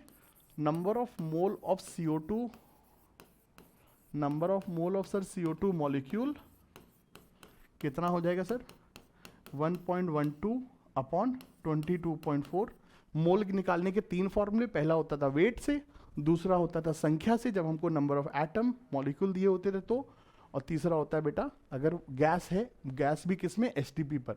ये फॉर्मूला सिर्फ और सिर्फ गैस में ही लगेगा, अगर ये फॉर्मूला तुम लिक्विड में, लोहा में, लक्कड़ में लगा दिए तो तुमको मैं ऐसे ही कूट देंगे। सुन लो ध्यान से, ये जो 22.4 लीटर वाला फॉर्मूला है ना, ये सिर्फ और सिर्फ बेटा आपको गैस के लिए लगाना है। बच्चों को क्लास में बहुत फंसाते हैं, हम कहते थे कि 5 लीटर पानी लेकर के आए, बताओ कितना मोल है, बस पानी में ये सवाल नहीं लगेगा, पानी में फॉर्मूला नहीं लगेगा, पानी इज अ लिक्विड। ये फॉर्मूला हम लोग सिर्फ और सिर्फ किस में लगा सकते हैं, गैस में। Only in case of gas you can apply this formula. लिख लो वरना फिर हम कुटाई करेंगे, ये चीज याद रखना, ठीक है। चलिए सर, बहुत अच्छी बात है। आंसर हो जाएगा 1/20 मोल ऑफ CO2 मॉलिक्यूल। सही बात है सर, क्यों भाई? तो नंबर ऑफ CO2 मॉलिक्यूल की संख्या आ गई सर 1/20। अब हमको क्या निकालें, number of atom, number of oxygen atom आ जाएंगे सर। नंबर ऑफ मॉलिक्यूल्स के लिए 1/20, और हर एक मॉलिक्यूल में कितने एटम हैं, 2 हैं, तो इतने एटम हो जाएंगे अपने पास ये। तो 0.1 मोल ऑक्सीजन एटम, 0.1 मोल ऑक्सीजन एटम, ठीक है सर। तो number of oxygen atom will भी कितने सर, 0.1 मोल अपने हो जाएंगे, ठीक है। बहुत अच्छी बात है, नाइस। तो ये उम्मीद है अपना खेल हो गया होगा। अरे अभी और भी है अपने पास, ओके। द वेट परसेंट, अच्छा ये तो चलो अगला केस में आएगा। Which of the following will contain, हाँ ये अपना हो जाएगा, यस ये अपना आंसर है। इसका आंसर यहाँ पे सर मेंशन्ड है, ठीक है। और अगला ये सवाल बेटा होमवर्क में है, और इस सवाल का आंसर बेटा पीछे वाली स्लाइड में दिया हुआ है, आंसर यहाँ पे गिवन है। इस सवाल को आप लोग करना, ठीक है। चलिए बहुत अच्छी बात है। तो अपना अब अगला मोल कंसेप्ट में जो पार्ट है दैट इज बच्चों क्या, कंसंट्रेशन टर्म। अब देखो यार, कंसंट्रेशन टर्म अपने को एक ऐसा पार्ट होता है जो 11th में भी यूज़ होता है, 12th में भी यूज़ होता है, और इसका यूज़ बेटा ना सिर्फ मोल कंसेप्ट में है, बल्कि इसका यूज़ फिर हमारा रेडॉक्स रिएक्शन में भी आता है। इसका यूज़ फिर आगे चल के क्लास 12 में सोल्यूशन एंड कॉलिगेटिव प्रॉपर्टी में भी आता है। और इसका यूज़ बेटा जहाँ कहीं भी मतलब हमें सोल्यूशन दिया होता है तो वहाँ पर इसके हमें जो नॉलेज है वो बेटा पूरी पता होनी चाहिए, ठीक है। अब देखो हम कंसंट्रेशन टर्म को बेटा देखो रिवाइज करना चाहते हैं। अब देखो कंसंट्रेशन टर्म के रिवीजन में जो एक मेजर कंसेप्ट होता है जो हम बच्चों को क्लास में पढ़ाते हैं, उसको पहले मैं तुम लोगों को रिवाइज कराता हूँ, ठीक है। और इसको रिवाइज कराने के लिए मुझे खेलना पड़ेगा मौत का खेल, वही मौत का खेल जो लॉर्ड पुनीत सुपरस्टार जो यूट्यूब पे खेलते हैं, ठीक है। तो वही वाला काम अपन लोग भी करेंगे। तो बाबा अपन लोग पहले सेफ्टी ग्लास पहन लेते हैं, ठीक है, और अपन लोग ले आते हैं क्या, एक सोल्यूशन। तो बाबा ये अपने पास है सोल्यूशन, और ये सोल्यूशन किसका है सर, सैनिटाइज़र का है। तो आज इस यूट्यूब पे इस केमिस्ट्री क्लास के दौरान अपन मौत का खेल खेलेंगे, and don't try this at home, ठीक है। तो भैया देखो मौत का खेल तो अपन कुछ खेलेंगे नहीं, लेकिन मुद्दे की बात जो कंसेप्ट है वो पढ़ाएंगे, ठीक है। भाई देखो कंसेप्ट अपना क्या होता था, ये चीज़ याद रखना। देखो भाई देखो अपने पास ये एथेनॉल का एक्वा सोल्यूशन है, बट ये इंडस्ट्रियल लेवल का एथेनॉल है, तो 60-70% एथेनॉल होता है। ये चीज़ सैनिटाइज़र के तौर पे अपन लोग ने इसे खरीदा था। तो यार देखो अपन ने जो क्लास में बच्चों को पढ़ाते थे, क्या पढ़ाते थे यार, मेरे पास ये थोड़ा सा एथेनॉल है, अपन ने देखो भाई इसको गिरा करके दिखा दिया, ठीक है भाई, चलो बहुत अच्छी बात है। तो अपने पास भाई देखो एक बहुत सारा एथेनॉल है, और अपने पास क्या सर, एक थोड़ा सा एथेनॉल है। यहाँ पे एथेनॉल ज़्यादा है, यहाँ पे एथेनॉल कम है, तो सीधी सी बात है नंबर ऑफ मोल्स एथेनॉल के यहाँ पे ज़्यादा है, नंबर ऑफ मोल्स यहाँ पे एथेनॉल की कम है। लेकिन बच्चों एक चीज़ याद रखना, भले ही amount, mass, number of moles, volume यहाँ पर ज़्यादा है, और मेरे हाथ में जो थोड़ा सा सोल्यूशन है उसमें बेटा amount, moles, number of moles, volume कम है। लेकिन एक चीज़ याद रखना, चूंकि दोनों जगह पे बेटा सोल्यूशन सेम है, दोनों जगह पे बेटा सोल्यूशन सेम है, तो इसीलिए concentration of ethanol in both these solution is going to be same. ये बेटा अल्टीमेट कंसेप्ट होता था जो हम लोग बच्चों को रटाया करते थे। क्या रटाया करते थे कि हमने क्लास में बच्चों को बेटा बार बार ये एकदम चिल्ला चिल्ला करके एक चीज़ बोली हुई थी। क्या बोली हुई थी कि अगर दोस्तों मान लीजिए आपके पास 2 सोल्यूशन हैं, अगर मान लीजिए दोस्तों आपके पास 2 सोल्यूशन है, दोनों सोल्यूशन में कंटेंट सेम है, मतलब कि एक बार मेरे पास एक 2 लीटर की पेप्सी की बोतल है और एक तरफ मेरे पास आधा लीटर की पेप्सी की बोतल है। 2 लीटर की पेप्सी की बोतल और आधा लीटर की पेप्सी की बोतल, दोनों बेटा पेप्सी सोल्यूशन सेम है, लेकिन 2 लीटर और एक आधा लीटर में अमाउंट अलग अलग होगा, मास अलग अलग होगा, वॉल्यूम अलग अलग होगा। लेकिन दोस्तों क्या चीज सेम होगा, कंसंट्रेशन ऑफ CO2 दोनों सोल्यूशन में, दोनों बॉटल में सेम होंगे, क्योंकि दोनों में जो सोल्यूशन वो सेम है। कंसंट्रेशन ऑफ शुगर 2 लीटर की पेप्सी की बोतल है, आधा लीटर पेप्सी की बोतल है, वो दोनों जगह सेम होगा। तो हम लोगों ने जो गोल्डन लाइन बच्चों को जो बताई थी, क्या बताई थी क्लास में, जो हम लोगों ने गोल्डन लाइन जो पेप्सी की बताई थी क्लास में, क्या बताई थी क्लास में, ठीक है। अब हम लोग भी मौत का खेल खेल सकते हैं ना, ऐसे ऐसे करके एकदम बिंदास तरीके से। चलिए ओके, तो बेटा क्लास में जो मैंने गोल्डन लाइन लिखाई थी, क्या लिखाई थी कि concentration of solution depends upon nature of solution. Concentration of solution depends upon nature of solution. It is independent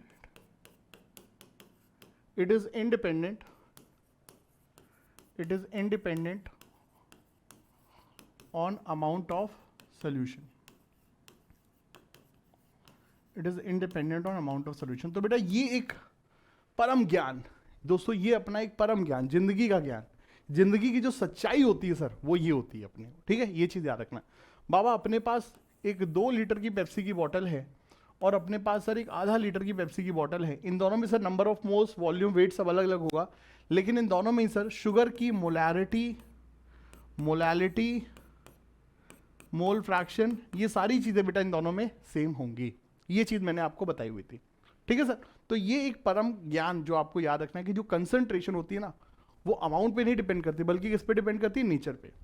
तो वहीं दोस्तों अगर मान लीजिए मैंने दोनों जगह पेप्सी रखी है तो सेम होगा शुगर की कंसंट्रेशन, लेकिन एक तरफ मैंने पेप्सी ली, एक तरफ कोका कोला लिए, तो सर कंसंट्रेशन अलग अलग हो जाएगी, क्योंकि अब की बार सर दोनों जगह सोल्यूशन अलग अलग हो गया है, ठीक है। तो ये एक चीज होती है जो हम अपने बच्चों को रिवाइज कराते हैं, और ये एक कंसेप्ट आपको ध्यान रखना पड़ता है, ठीक है सर। चलिए बहुत अच्छी बात है, ग्रेट, नाइस, वंडरफुल। चलिए सर कूल।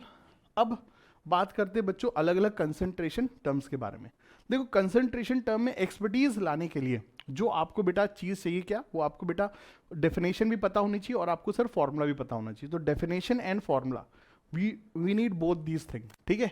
और उसके बाद एक कंसंट्रेशन टर्म से दूसरी कंसंट्रेशन टर्म कैसे निकालते थे उसके लिए जो तरीका होता है वो भी हम आपको बताएंगे, और अलग अलग जो फॉर्मूले लगते हैं सर कंसंट्रेशन टर्म में वो भी हम आपको रिवाइज कराते हैं। चलिए जल्दी से हम लोग कार्यक्रम को आगे बढ़ाते हैं, ठीक है। तो पहले तो ये जो कंसेप्ट है इसको याद रखना है। अब दोस्तों देखिए अलग अलग कंसंट्रेशन टर्म की हम लोग बात करते हैं। सबसे पहले मोलैरिटी। तो मोलैरिटी की बेटा डेफिनेशन क्या होती है? Molarity is defined as number of moles of solute, number of moles of solute present in 1 liter solution, present in 1 liter solution, present in 1 liter of solution। तो आपके पास बेटा मान लीजिए सोल्यूशन कितना भी हो, बेटा सोल्यूशन कितना भी हो हमें उससे नहीं लेना देना, लेकिन इस सोल्यूशन की अगर मैं 1 लीटर मात्रा निकाल लूं तो उस 1 लीटर मात्रा में कितना एथेनॉल है, उस 1 लीटर में कितना एथेनॉल है, जितना भी एथेनॉल होगा वही कहलाएगी इस सोल्यूशन की क्या, मोलैरिटी। तो ये दोस्तों अपने पास यहां पर सीन हुआ करता था। तो number of moles of solute present in 1 litre of solution. यहां पे याद रखना कहां पे सल्यूट है, कहां पे सॉल्वेंट है, कहां पे सोल्यूशन है, इस चीज का हमको ध्यान रखना बहुत बहुत आवश्यक है मेरे दोस्त, ठीक है। मोलैरिटी का फॉर्मूला सर जी, सर मोलैरिटी बराबर कैपिटल एम से रिप्रेजेंट होगा number of moles of solute, number of moles of solute upon क्या सर जी, volume of solution in litre, upon क्या सर जी, volume of solution in litre. ये हमारे पास सर फॉर्मूला हुआ करता था। पूरी दुनिया सर इस फॉर्मूले को याद रखती है। हम अपने बच्चों को एक और चीज बोलते हैं कि बेटा इसके साथ साथ एक और चीज याद रखना कि कभी भी अगर हम मोलैरिटी में क्या मल्टीप्लाई कर दे, volume of solution in litre, कभी भी हम मोलैरिटी में क्या मल्टीप्लाई करते हैं sir, volume of solution in litre, तो हमको क्या मिल जाएगा sir, number of moles of solute, number of moles of solute हमको मिल जाते हैं, ठीक है। मोलैरिटी में वॉल्यूम मल्टीप्लाई कर दे तो क्या मिल जाता है sir, number of moles of solute हमको मिल जाते हैं। बहुत अच्छी बात। चलिए सर, तो ये हमारी सर पहली चीज हो गई। दूसरी चीज, मोलैरिटी के इस फॉर्मूले से संबंधित 2 और चीजें आप याद रखिए कि अगर मान लीजिए बच्चों हम लोग 2 सोल्यूशन की मिक्सिंग कर रहे हैं, मिक्सिंग ऑफ 2 सोल्यूशन, दोस्तों अगर हम 2 सोल्यूशन की मिक्सिंग कर रहे हैं, हमारे पास एक सोल्यूशन ए है और हमारे पास सर सोल्यूशन एक बी है, सोल्यूशन ए है, सोल्यूशन बी है, दोनों में सर सल्यूट सेम है, दोनों में सर सल्यूट कॉमन है, ठीक है, दोनों में सर सल्यूट कॉमन है।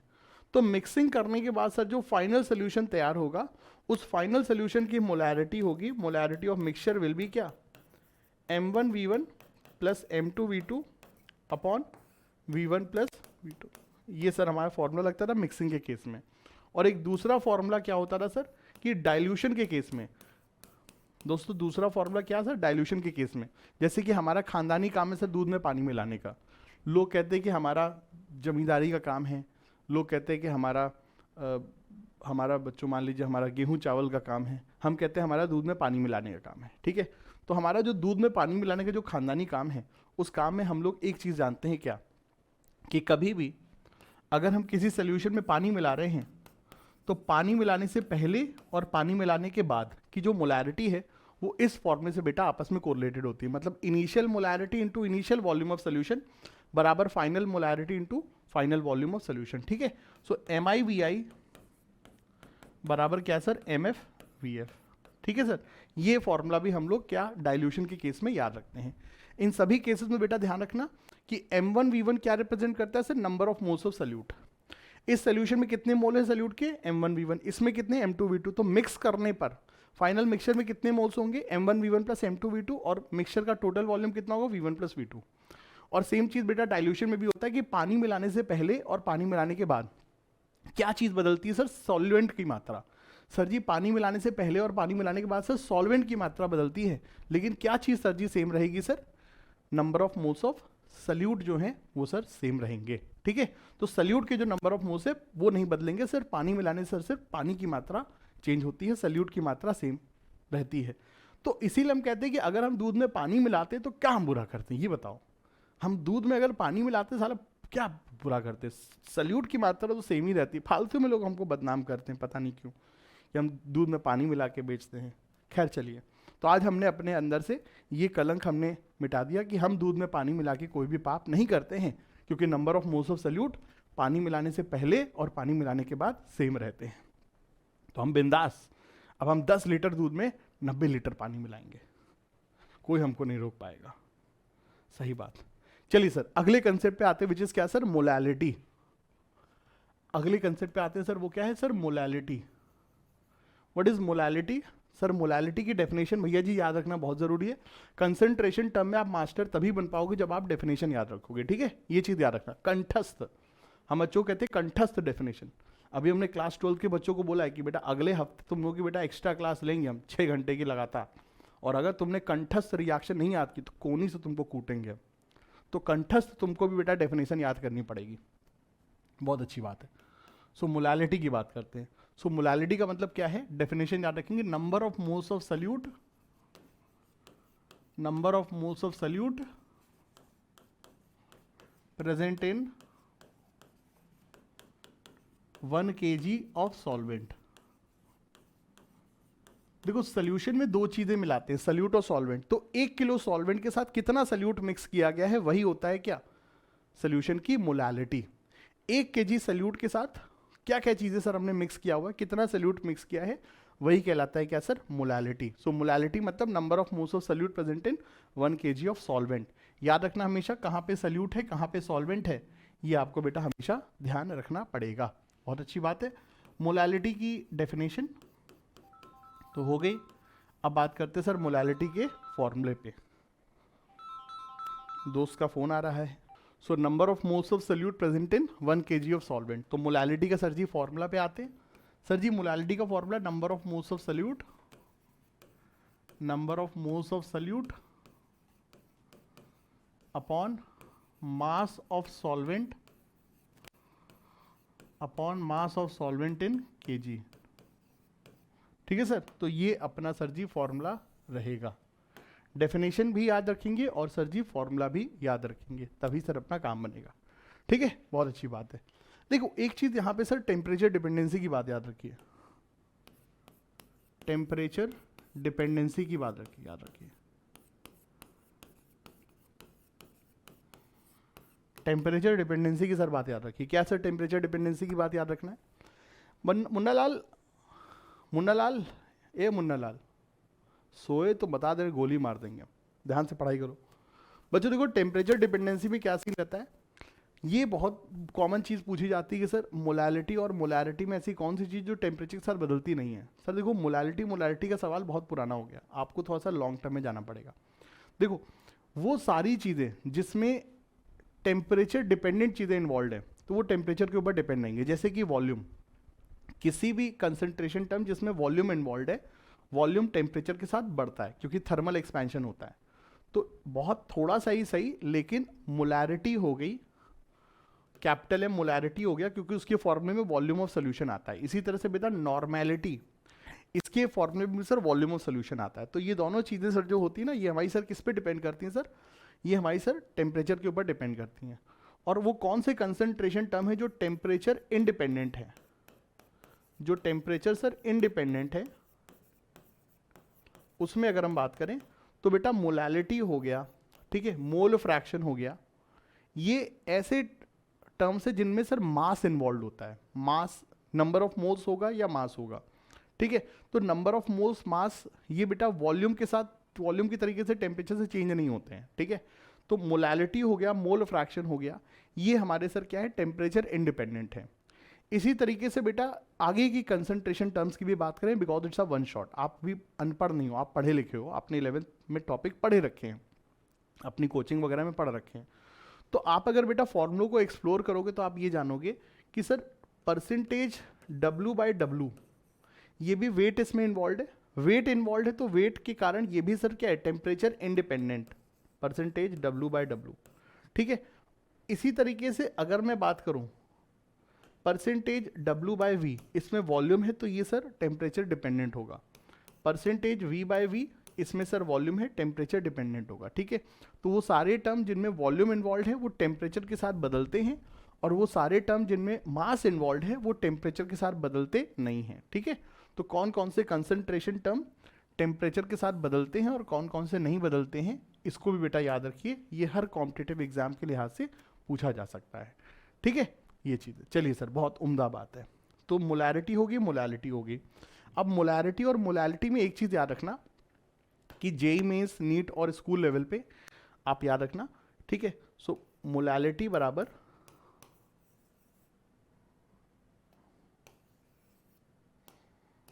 कैपिटल एम बराबर 1000 रो एम अपॉन 1000 प्लस MMS, ठीक है। ये एक फॉर्मूला हम बच्चों को रटाते थे, राम अपॉन MMS करके अपनी हर क्लास में बेटा हम बच्चों को रटाते थे कि मोलैलिटी और मोलैरिटी के बीच में सर ये एक टेम्परेचर, मतलब ये फॉर्मूला होता है जिससे हम आराम से चीज़ों को सॉल्व कर सकते हैं, ठीक है। क्या है सर ये चीज़, जरा समझते हैं इस चीज़ को। देखिए, अगर आपको बेटा सोल्यूशन की मोलैलिटी दी है, मोलैलिटी स्मॉल m से होता है, तो आप सोल्यूशन की मोलैरिटी निकाल सकते हैं, प्रोवाइडेड आपके पास सोल्यूशन का क्या है, डेंसिटी।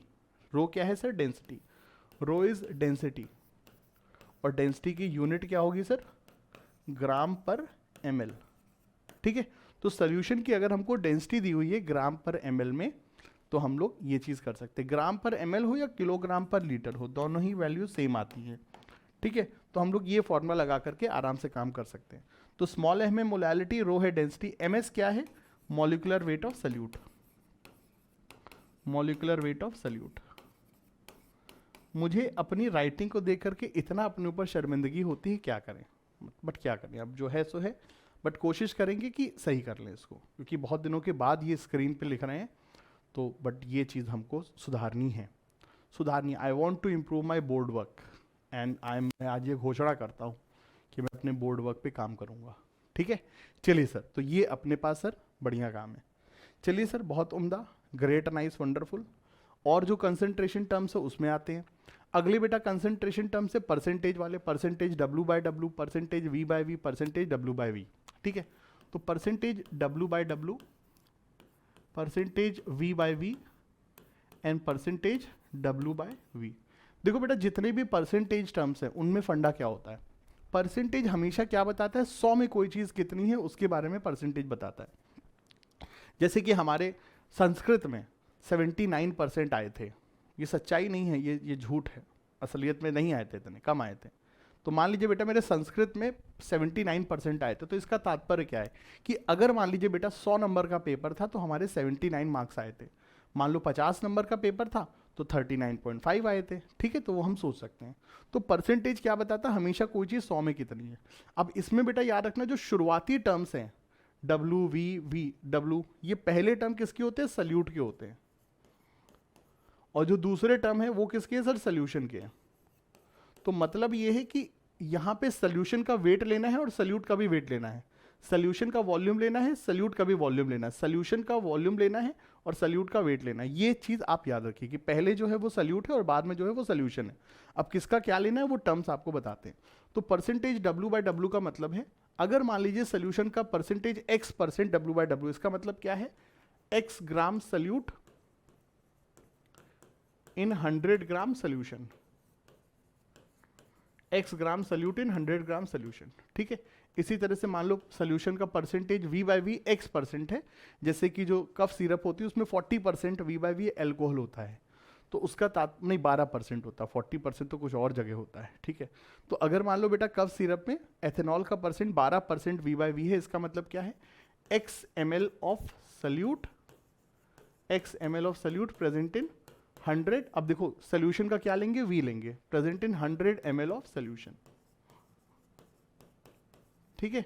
और इसी तरह से अगर मान लो percentage W by V X है, इसका मतलब X gram of solute present in 100 ml of solution, ठीक है भाई। तो ये अपना काम करने का तरीका है, ठीक है, पहली चीज ये होगी। दूसरी चीज बेटा क्या, कि हमें ये निकालना कैसे है, फॉर्मूला भी आप इनको याद रखिए। तो बेटा देखो, जैसे हम लोग अपने स्कूल में परसेंटेज निकालते हैं वैसे यहाँ पर भी है, तो कितने मार्क्स आए आउट ऑफ कितने में से इनटू 100, ठीक है। तो इसमें बेटा फॉर्मूला क्या लगेगा, wait of solute upon weight of solution into 100। हमारे लोगों के ऊपर निशान आ रहा है, कोई बात नहीं, लोगो हमारा आपसे बड़ा नहीं है, आप ही हमारे लोगों हैं, सही बात ना भाई, क्या बात बोली सर।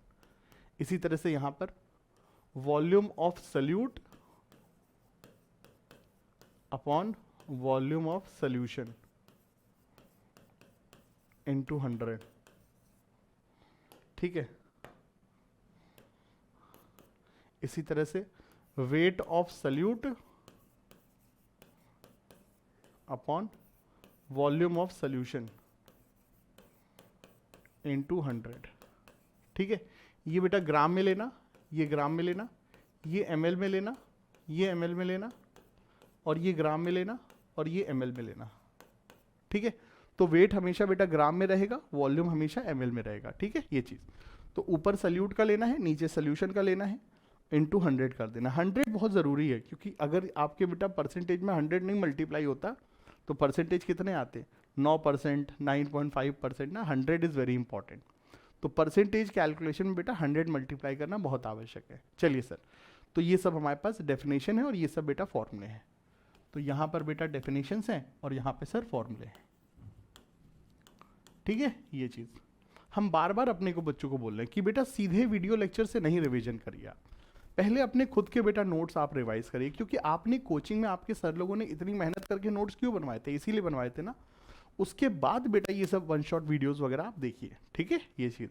और वन शॉट वीडियोस बेटा एकदम एग्जाम से पहले मत देखिए, एग्जाम से थोड़ा पहले आप देखिएगा, क्योंकि एग्जाम से जस्ट पहले क्या चीज़ काम आती है, हमारी खुद की किए हुए सवाल। लेकिन ये जो वीडियोस हम बना रहे हैं ये भी आपके बेटा फाइनल एग्जाम के समय बड़े काम आएंगे। तो हम लोगों ने भी थोड़ा सा देर कर दिया, क्योंकि हम भी बताए थे ना कि बहुत परेशान थे, कहीं फंसे हुए थे, अब थोड़े से आज़ाद हैं, तो अब हम आपके साथ काम करेंगे चीज़ें। तो अभी हमारे जो फाइनल एग्ज़ाम होंगे क्लास 11th के, वहाँ पे बहुत काम आएंगे, हम लोग का जेई नीट में भी जो ये वीडियोस वगैरह बहुत काम आएंगे, ठीक है। ये चीज़ एक सेंस ऑफ कॉन्फिडेंस देता है कि हाँ हमारी तैयारी हो गई है। और यही है बेटा, एग्ज़ाम बहुत छोटे लेवल के हैं, बस सिलेबस कंप्लीट होना चाहिए, वही सबसे बड़ा यहाँ पर खेल होता है। चलिए सर,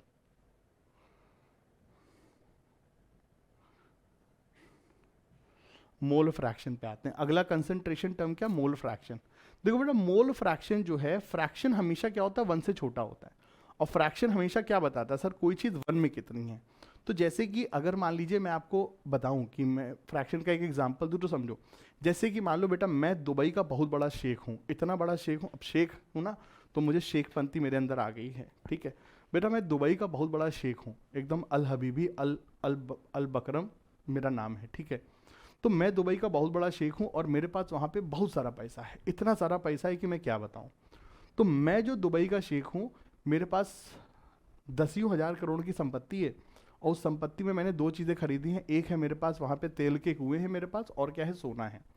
तो मान लीजिए बेटा मैं आपको बताता हूँ कि मेरे पास जो दुबई में संपत्ति है मेरी, उस संपत्ति में 40% मेरे पास क्या है, गोल्ड है, एंड 60% क्या है, मेरे पास तेल के कुएँ हैं। तो इसका तात्पर्य क्या है कि 100 रुपए की अगर मेरे पास वेल्थ है तो 40 रुपए का सोना है और 60 रुपए का तेल का कुआं है। अब यही चीज़ अगर हम फ्रैक्शन में करेंगे तो फ्रैक्शन में ये चीज़ कैसे करेंगे, फ्रैक्शन में वन में लेते हैं कि अगर मेरे पास 1 रुपए की वेल्थ है तो उस 1 रुपए की वेल्थ में 40 पैसे का मेरे पास सोना है और 60 पैसे क्या है, तेल के कुएं। तो किसी भी चीज़ वन में कोई चीज़ कितनी है, वन में कोई चीज़ कितनी मौजूद है, उसी को क्या कहते हैं, उसका मोल फ्रैक्शन। परसेंटेज हमको बताता है कोई चीज़ 100 में कितनी है, और फ्रैक्शन हमें क्या बताता है कोई चीज़ वन में कितनी है। ये बेटा यहाँ पर ध्यान रखना, ठीक है सर। तो mole fraction gives us information about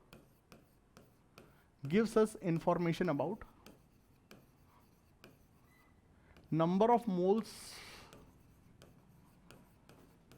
of component present in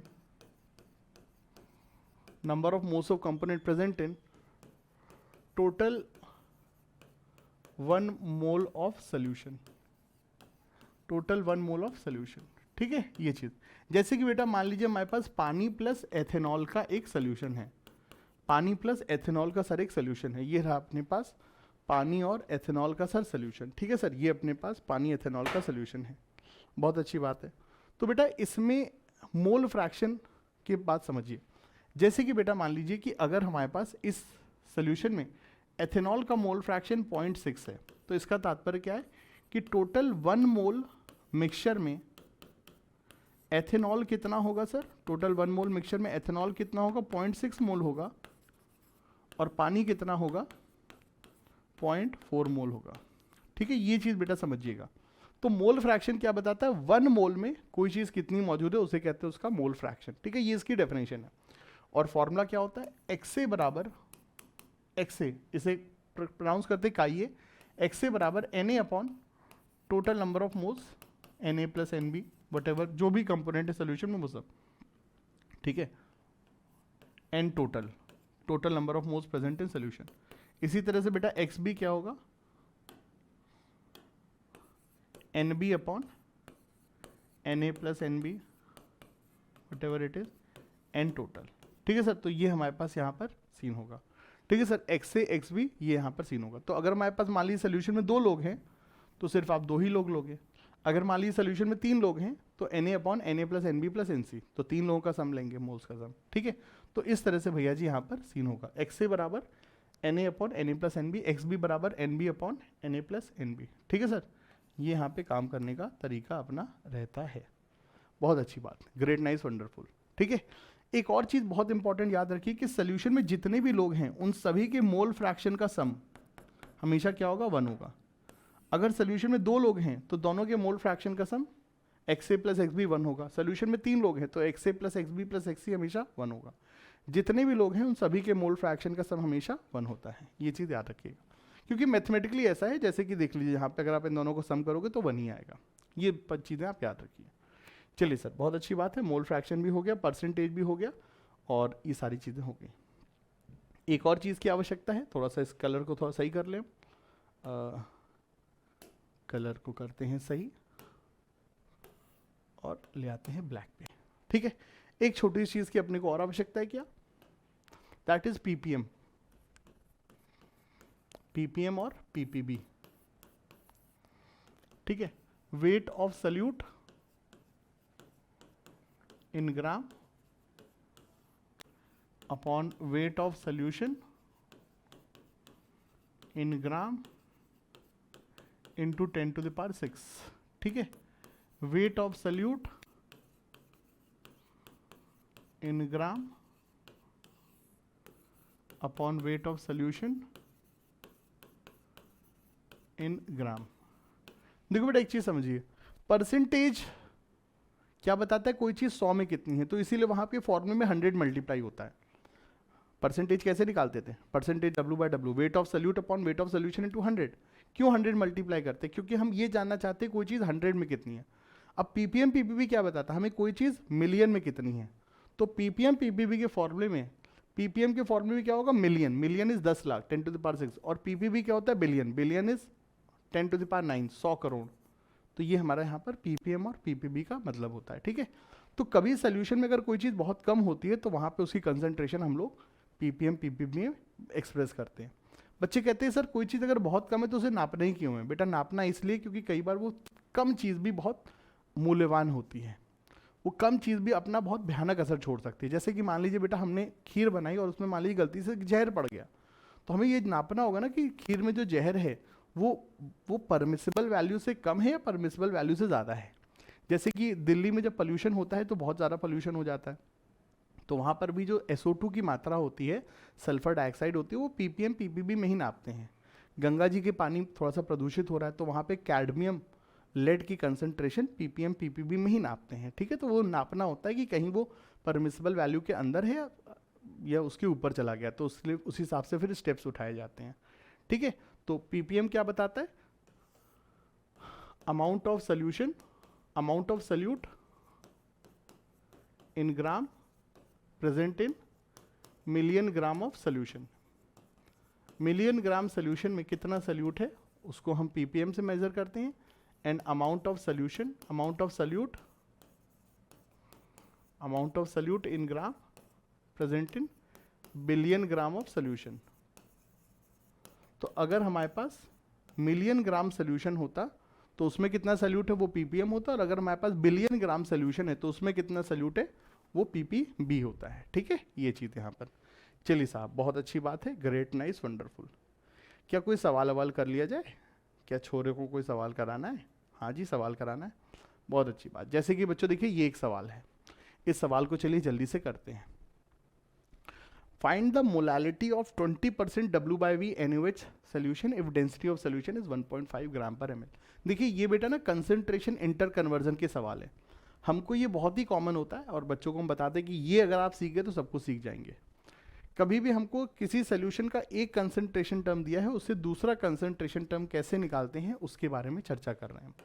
ठीक है, तो बेटा हमेशा समझिए कि अगर मान लीजिए हमारे पास सोल्यूशन में एक कंसंट्रेशन टर्म दिया है, कौन सा? W/V, तो उससे मोलालिटी कैसे निकालना है? तो सबसे पहले बेटा स्टेप 1, आपको बेटा जो भी कंसंट्रेशन टर्म दिया है उसको पहले डिफाइन कर लीजिए आप। ठीक है, तो 20% W/V का मतलब क्या है? 20 ग्राम NaOH इन 100 ml सोल्यूशन। 20 ग्राम NaOH इन 100 ml सोल्यूशन। ठीक है, W/V का मतलब ये है, इसीलिए कहा था कि सर डेफिनेशन बहुत जरूरी है। ठीक है, इसके बाद बेटा स्टेप 2, अपने आप को कंफ्यूजन से बचाने के लिए हम एक टेबल बनाएंगे। और टेबल कैसी बनाएंगे? सल्यूट, सॉल्वेंट और सोल्यूशन की। क्योंकि बच्चों से हमने पाया है बेटा, अपने एक्सपीरियंस में हमने ये पाया कि बच्चा कंफ्यूज हो जाता है कि सल्यूट क्या है, सॉल्वेंट क्या है, इसमें बड़ा कंफ्यूज हो जाता है। तो हमने एक अप्रोच बनाई सर, सल्यूट, सॉल्वेंट और सोल्यूशन की सर एक अप्रोच हमने बनाई है। सर जी सल्यूट क्या है अपने पास? 20 ग्राम सल्यूट है।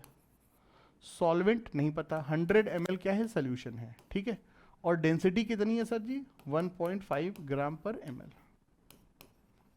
ठीक है, ये अपने पास डेंसिटी है। ठीक है सर, ये चीज़। अब देखो इससे कैसे क्या कार्यक्रम होगा। अब तीसरी चीज़ क्या होगी? हमको स्टेप 3 जो हमको कैलकुलेट करना है, जो हमको सर कैलकुलेट करना है उसके फॉर्मूले में हम लोग चीज़ों को एक्सप्रेस करेंगे। जैसे कि हमको क्या मोलालिटी निकालनी है, तो मोलालिटी का formula number of moles of solute, number of moles of solute upon क्या करेंगे सर? मोलालिटी है ना, तो mass of solvent in kg,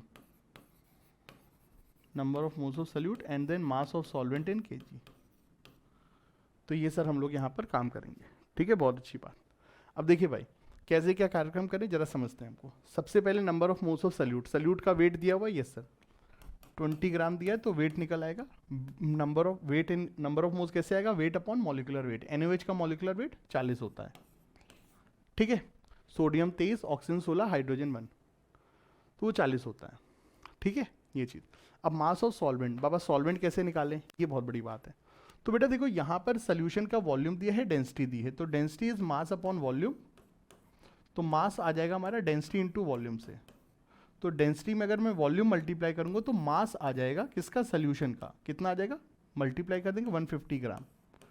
तो हमारे पास बेटा 150 ग्राम सोल्यूशन है, 150 ग्राम सोल्यूशन है, सल्यूट 20 ग्राम है, तो बेटा सॉल्वेंट कितना हो जाएगा? सॉल्वेंट का मास हो जाएगा सोल्यूशन माइनस सल्यूट।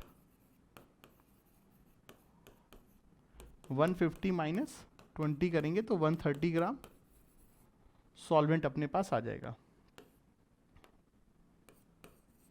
130 ग्राम सॉल्वेंट आ जाएगा बस। ठीक है, तो weight of solvent in KG बस। तो इस तरह से बेटा हमारे पास क्या मोलालिटी आ जाएगी। ठीक है, मोलालिटी हमारे पास ये आ जाएगी 20/40 एंड 130/1000। ठीक है, सॉल्व करेंगे जो आएगा सो आएगा, 1/2 एंड 130,000, 1000/260। तो this value comes out to be, थोड़ा सा हमारा 4 से नीचे आ जाएगी वैल्यू। ठीक है, तो ये हमारे यहाँ पर आंसर आ जाएगा। बहुत अच्छी बात है। तो ये हमको यहाँ पे दिया हुआ है 50/13 और हमारा भी आंसर वही आ रहा है ना, 0 से 0 कट जाएगा, फिर 50/13 और मोलालिटी है तो स्मॉल m लिखेंगे। ठीक है, तो दैट इज आवर आंसर। ये आंसर यहाँ पर दिया हुआ है। ठीक है, बहुत अच्छी बात है। अगला बेटा देखिए, हमको मान लीजिए सर इसी सवाल में मान लीजिए सर मोलारिटी निकालने को आता, अगर मान लीजिए बेटा इसी सवाल में हमको सर पूरा मोलारिटी निकालने को आता, तब कैसे करते? तो देखो मैं पूरी जो पिछली वाली टेबल है उसको मैं बेटा रेप्लिकेट कर लेता हूँ क्योंकि मुझे याद है। ठीक है, सल्यूट, सॉल्वेंट एंड सोल्यूशन। ठीक है, ये चीज़ देखो बेटा डेफिनेशन से क्या पता चला सर, 20 ग्राम सल्यूट है कहाँ पे सर, 100 ml सोल्यूशन में। 20 ग्राम सल्यूट है कहाँ पे, 100 ml सोल्यूशन में। बाकी इसका मास भी हमने निकाल लिया था सर 150 ग्राम और सॉल्वेंट निकाल लिया सर 130 ग्राम। तो ये सब चीज़ें हमारे पास यहाँ पर इंफॉर्मेशन थी जो अभी हमने निकाली थी। अब आपने पहले जो कंसंट्रेशन टर्म दिया उसको डिफाइन कर लीजिए, यही काम होता है। इस तरह के हजारों सवाल आपको मिलेंगे जिसमें एक कंसंट्रेशन टर्म से दूसरा कंसंट्रेशन टर्म निकालना है। तो वहाँ पे क्या अप्रोच होती है, 3 स्टेप अप्रोच होती है। पहले जो दिया उसे डिफाइन करिए, फिर टेबल बनाइए और फिर उसके बाद में जो निकालना है उसके फॉर्मूले में चीज़ों को पुट कर दीजिए। तो यहाँ पे हमको मोलारिटी निकालनी है बेटा। मोलारिटी का फॉर्मूला होता है number of moles of salute. Moles कैसे निकालेंगे, वेट अपॉन मॉलिक्यूलर वेट से, upon volume of solution in litre. क्या चाहिए, सोल्यूशन का वॉल्यूम 100/1000। ठीक है सर, ये सॉल्व करेंगे और बस आंसर आ जाएगा 1/2 एंड देन 10 5। तो ये यहाँ पर होगा। ये एकदम क्लियर कट अप्रोच है, ये बच्चों एकदम क्लियर कट अप्रोच है। और ये अप्रोच हम क्यों लगा सकते हैं सर, ये अप्रोच हम क्यों लगा सकते हैं दोस्तों? ये अप्रोच हम लोग इसलिए लगा सकते हैं चूंकि मैंने आपको एक इंपॉर्टेंट चीज बताई है कि कंसंट्रेशन जो होती है ना वो अमाउंट के ऊपर से डिपेंड नहीं करती है। बेटा इस सवाल में हमने ये अप्रोच इसलिए लगा पाए, इस सवाल में हमने अपने मन से सोल्यूशन मान लिया कितना, हमने इस सवाल में अपने मन से सोल्यूशन मान लिया कितना, 100 ml। हमने 100 ml सोल्यूशन अपने मन से मान लिया। सवाल में कहीं नहीं दिया हुआ है कि 100 ml सोल्यूशन है, बट इसके बावजूद हमने 100 ml सोल्यूशन क्यों माना, इसलिए माना चूंकि कंसंट्रेशन जो होती है अमाउंट पे डिपेंड नहीं करती है। नो मैटर सोल्यूशन 100 ml हो, 100 लीटर हो या 1 बूंद हो, कंसंट्रेशन उसकी डिपेंड नहीं करती है। So we are free to take any amount of solution. और हम क्या सोल्यूशन का अमाउंट लेंगे, जो कि डेफिनेशन के हिसाब से उपयुक्त है। ठीक है, ये चीज। लेकिन अगर दोस्तों हम यहीं पे number of moles of solute निकाल रहे हैं, हम बेटा वॉल्यूम ऑफ सोल्यूशन निकाल रहे हैं, तो उस केस में सर हमको ये सारी चीजें नहीं कर सकते। वहां पे हमें अप्रोप्रिएट अमाउंट पता होना चाहिए ना, तभी काम बन पाएगा। ये सर यहाँ पे काम करने का तरीका होता है दोस्तों। तो कंसंट्रेशन टर्म का अपन एक और सवाल देख लेते हैं और उसके बाद फिर अपन आगे बढ़ते हैं। ठीक है, तो भैया ये अपने पास सवाल है और इसमें भी दोस्तों क्या अपने को दिया हुआ है, वही कंसेप्ट है कि हमको एक NaOH का सोल्यूशन दिया गया है और उसका सर हमको क्या दिया है सर, मोल फ्रैक्शन। सो मोल फ्रैक्शन दिया हुआ है और हमें इसकी मोलालिटी निकालनी है। तो ये जो मैंने काफ़ी बच्चों कॉमन पाया हुआ है कि ये जो होता है ना कि मोलालिटी दे करके मोल फ्रैक्शन और मोल फ्रैक्शन दे करके मोलालिटी काफ़ी कॉमन होता है। सवाल चाहे कुछ भी हो, अल्टीमेटली कंसेप्ट तो भाई वही रहेगा जो रहता है। क्या रहता है सर कंसेप्ट, सबसे पहले सर स्टेप 1 जो भी दिया है उसको डिफाइन करिए। और डिफाइन हम लोग कैसे करेंगे, 0.1 मोल फ्रैक्शन का मतलब क्या है sir, 0.1 mole of NaOH, 0.1 mole of NaOH is present in 1 mole solution. 0.1 mole of NaOH is present in 1 mole solution। तो बेटा टोटल सोल्यूशन 1 मोल होगा और उसमें NaOH सर 0.1 मोल है, 1 मोल सोल्यूशन है और उसमें सर NaOH के 0.2 मोल हैं और पानी के सर अपने पास 0.8 मोल है। तो यही सर कंपोजिशन होगा। टोटल मोल फ्रैक्शन क्या बताता है, कोई चीज़ 1 में कितनी है, और परसेंटेज क्या बताता है, कोई चीज़ 100 में कितनी है। पीपीएम क्या बताता है, कोई चीज़ मिलियन में कितनी है, और पीपीबी क्या बताता है, कोई चीज़ बिलियन में कितनी है। तो ये हमारे पास फंडा है। तो ये मोल्स के बारे में इंफॉर्मेशन है, बहुत अच्छी बात है। अब अपने पास सर टेबल बन गई सल्यूट, सॉल्वेंट और सोल्यूशन की। अब बस इसके बाद स्टेप 3 पे आते हैं। स्टेप 3 पे क्या आएंगे, स्टेप 3 पे हमको जो निकालना है उसका फॉर्मूला लगा देंगे। तो बेटा हमको निकालना है मोलैलिटी, ठीक है, क्या स्मॉल एम से आता है। Number of moles of salute कितना है सर, 0.2 मोल NaOH है, upon mass of solvent in KG. बेटा सॉल्वेंट का मास चाहिए। अब देखो बेटा हमारे पास H2O के मोल्स हैं, और H2O के मोल्स कितने हैं, 0.8 मोल है। मुझे यहाँ से H2O का मास चाहिए। सर जी H2O का मास हम लोग कैसे निकालेंगे, नंबर ऑफ मोल्स में मॉलिक्यूलर वेट मल्टीप्लाई कर दें। नंबर ऑफ मोल्स में मॉलिक्यूलर वेट मल्टीप्लाई कर दें तो हमको क्या मिल जाएगा, मास। और ये मास किस में आएगा, ग्राम में आएगा। इसको केजी में कन्वर्ट करने के लिए 1000 से डिवाइड कर देंगे। अब बस सीधी सीधी कैलकुलेशन है और काम अपना इससे हो जाएगा। कैसे कैलकुलेशन आएगी, 0.2 और 0.8 आपस में कट जाएंगे, और बेटा कटने के बाद ये आ जाएगा 4, तो अपने पास आ जाएगा 1000 अपॉन 18, 18 36 और ये 72। तो ये हमारे पास सीन रहेगा, दैट इज़ आवर आंसर। ठीक है, तो ये अपने पास दोस्तों सीन है, और वैल्यू अराउंड 15 के आसपास, थोड़ी सी 15 से थोड़ी कम 14 के आसपास आंसर हमारा आ जाएगा। ठीक है, चलिए सर बहुत अच्छी बात है। तो अपना इसमें आंसर है वही फ्रैक्शन में दिया हुआ है आंसर, ये चीज़ है। चलिए सर बहुत अच्छी बात है।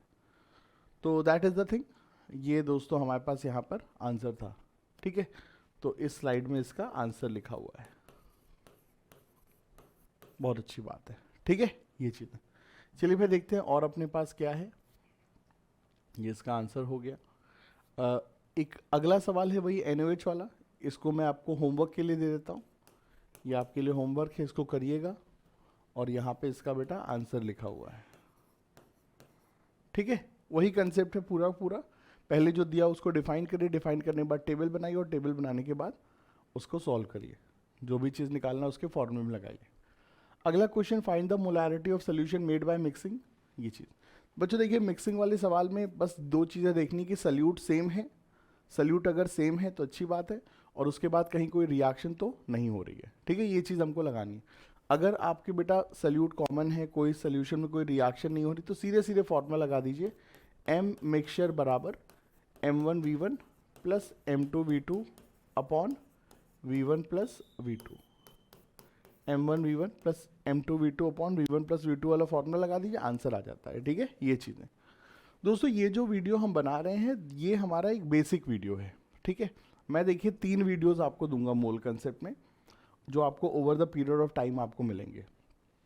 ठीक है, और ये 3 वीडियोस में देखिए सर सीन अपने पास क्या रहेगा। पहले वीडियो में सर अपना बेसिक रहेगा, जो कि हमारे स्कूल एग्जाम के लिए बेटा एकदम बढ़िया अप्रोप्रिएट रहेगा।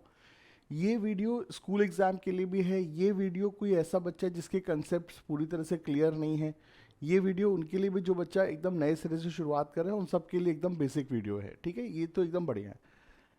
वीडियो सेकंड में हम लोग जेई मेन के हिसाब से जो भी बेटा बढ़िया बढ़िया सवाल है, जेई एडवांस के हिसाब से बढ़िया बड़े सवाल है, तो competition oriented IIT oriented video रहेगा, प्रैक्टिस वीडियो रहेगा, IIT ओरिएंटेड प्रैक्टिस वीडियो रहेगा। ठीक है, ये चीज़। और वीडियो 3 में हमारा नीट ओरिएंटेड प्रैक्टिस वीडियो रहेगा। तो हर चैप्टर में मैं ये 3 वीडियो में डालूंगा, और ये आपको बेटा मैं डिलीवर करूंगा। बट हाँ, things are going to take some time, कोई भी चीज़ें बेटा ओवरनाइट नहीं हो पाएंगी, ये चीज़ें हैं। लेकिन हाँ, इस साल तक हम लोग काफ़ी सारा कंटेंट भाई यूट्यूब पे देखिए अपलोड कर देंगे। चलिए सर बहुत अच्छी बात है। तो M मिक्सचर बराबर M1V1 plus M2V2 upon V1 plus V2, बहुत अच्छी बात है ये चीज़, बहुत ही उम्दा। तो ये अपने पास यहाँ पर सीन है, find the molarity of solution made by mixing 2 molar this and 0.5 molar this. तो 2 500 ml, फिर 0.5 molar 2 litre, total volume 502 litre, 2.5 मतलब 5/2। सॉल्व करेंगे सर, सीधे सीधे सॉल्व आउट हो जाएगा। ठीक है, 2 2 4 4/5, 0.8 मोलैरिटी अपनी हो जाएगी। तो that is going to be our answer. ठीक है सर, चलिए सर बहुत अच्छी बात है, सीधा सीधा अपना यहाँ पर केस हो जाएगा। चलिए, अब इसके बाद दोस्तों बारी आती है अपने इस चैप्टर में बच्चों अगले पार्ट की, विच इज़ क्या सर, विच इज़ है हमारा स्टोक्योमेट्रिक कैलकुलेशन के सवाल।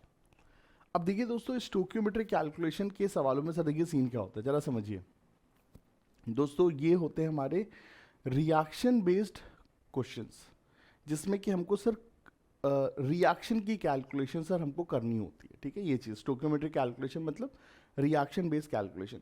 अब बेटा इस पोर्शन में अगर आप अच्छा करना चाहते हैं, then your only thing is कि आपको बेटा अपने आप से आपको अपने आप को बहुत सारी रिएक्शन वाले सवालों से एक्सपोज करना पड़ेगा, क्योंकि हर सवाल में एक अलग रिएक्शन होगी और हर रिएक्शन एक अलग चीज़ आपको बेटा सिखा करके जाएगी। तो इस तरह के सवालों में बेटा अपने आप को मास्टर करने का सबसे बेहतरीन तरीका कि आप खूब सारे सवाल करिए, खूब सारे सॉल्व एग्जाम्पल करिए, ये पहली चीज़ हो गई। लेकिन हाँ, हर सवालों में क्या बेसिक कंसेप्ट होता है वो हम लोग बेटा जल्दी से रिवाइज कर लेते हैं। ये चीज़ें देखिए, सबसे पहली चीज़ जो स्टोकियोमेट्रिक कैलकुलेशन के सवालों में होती है उसमें होता क्या है, हमको सवाल में रिएजेंट दिया जाता है, पूछता है प्रोडक्ट कितना बनेगा, प्रोडक्ट दिया जाता है, पूछता है रिएजेंट कितना बनेगा, अगली चीज़ पूछता है कि रिएक्शन में यील्ड कितनी होगी, ठीक है। तो ये सब हमारे पास यहाँ पर इन जनरल मोरलेस चीज़ें होती हैं। तो इस तरह के सवालों में सर देखिए, सबसे पहली चीज़ जो हम लोग बताते हैं वो क्या बताते हैं सर, स्टेप 1 क्या है sir, right balanced chemical equation, right balanced chemical equation. सबसे पहली चीज दोस्तों जो हम आपको बताते हैं वो ये बताते हैं कि राइट बैलेंस्ड केमिकल इक्वेशन। सबसे पहला काम सर आपको ये करना है कि आपको सर बैलेंस केमिकल इक्वेशन लिखना है। क्यों सर, काहे, इसलिए बच्चों लिखना है क्योंकि बेटा सारी के सारा जो कंसेप्ट है दोस्तों, सारा का सारा जो खेला है वो खेला बेटा इसी चीज़ का है कि हम लोग केमिकल रिएक्शन कितने अच्छे से लिख पा रहे हैं। क्योंकि देखिए, अगर केमिकल रिएक्शन पता होगी तो बेटा केमिकल रिएक्शन ही वो फॉर्मूला है जिससे पता चलता है कि कितने मोल से कितना मोल प्रोडक्ट बनता है। समझिए बच्चों, केमिकल रिएक्शन ही वो सिद्धांत है जिसके थ्रू प्रोडक्ट का फॉर्मेशन होता है। बैलेंस्ड केमिकल इक्वेशन क्या बताता है कि इतने मोल रिएजेंट से इतना मोल प्रोडक्ट बनता है। जैसे कि दोस्तों कैल्शियम कार्बोनेट की डिकम्पोजिशन हीट करने पे हमें बताती है कि कैल्शियम कार्बोनेट का एक मॉलिक्यूल हीट करने पर 1 मोल कार्बन डाइऑक्साइड देता है। कैल्शियम कार्बोनेट का एक मॉलिक्यूल हीट करने पे 1 मोल कार्बन डाइऑक्साइड देता है। वहीं दोस्तों अगर हमारे पास सिल्वर कार्बोनेट होता है तो बेटा सिल्वर क्या होता है, एक इनर्ट मेटल होता है। तो जब हम इसको हीट करते हैं तो सर ये हीट करने के बाद हमको silver plus CO2 plus half O2 देता है। ये सर यहाँ पर सीन है। तो ये सारी चीज़ें हमको कहाँ से पता चलती है, रिएक्शन से। 1 मोल कैल्शियम कार्बोनेट से 1 मोल कार्बन डाइऑक्साइड मिलता है, 1 मोल सिल्वर कार्बोनेट से आधा मोल O2 मिलता है। ये कहाँ से आया सर, बैलेंस इक्वेशन से आया। तो बैलेंस इक्वेशन ही बेटा वो सिद्धांत है जिसके थ्रू रिएक्शन में प्रोडक्ट का फॉर्मेशन होता है। तो सबसे पहले ये लिखना है। अब यहाँ पे दोस्तों समझिए, सर रिएक्शन की बैलेंसिंग करेंगे। देखो बेटा, नॉर्मल रिएक्शन की बैलेंसिंग तो नॉर्मल तरह से होगी, लेकिन कई बार बेटा चूंकि आप लोग 11th में पढ़ रहे हो तो आप लोग जानते हो कि कई बार अगर सवाल में हमको रेडॉक्स रिएक्शन दिख गई तो बेटा रेडॉक्स रिएक्शन की बैलेंसिंग आप नॉर्मल तरीके से नहीं कर सकते हो। रेडॉक्स रिएक्शन की बैलेंसिंग आप उसी तरीके से करोगे जैसे हमने आपको रेडॉक्स रिएक्शन में समझाया है। Total increase in oxidation number should be equal to total decrease in oxidation number वगैरह वगैरह।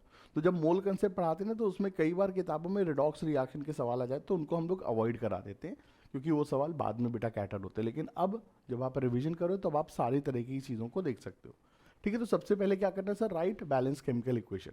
उसके बाद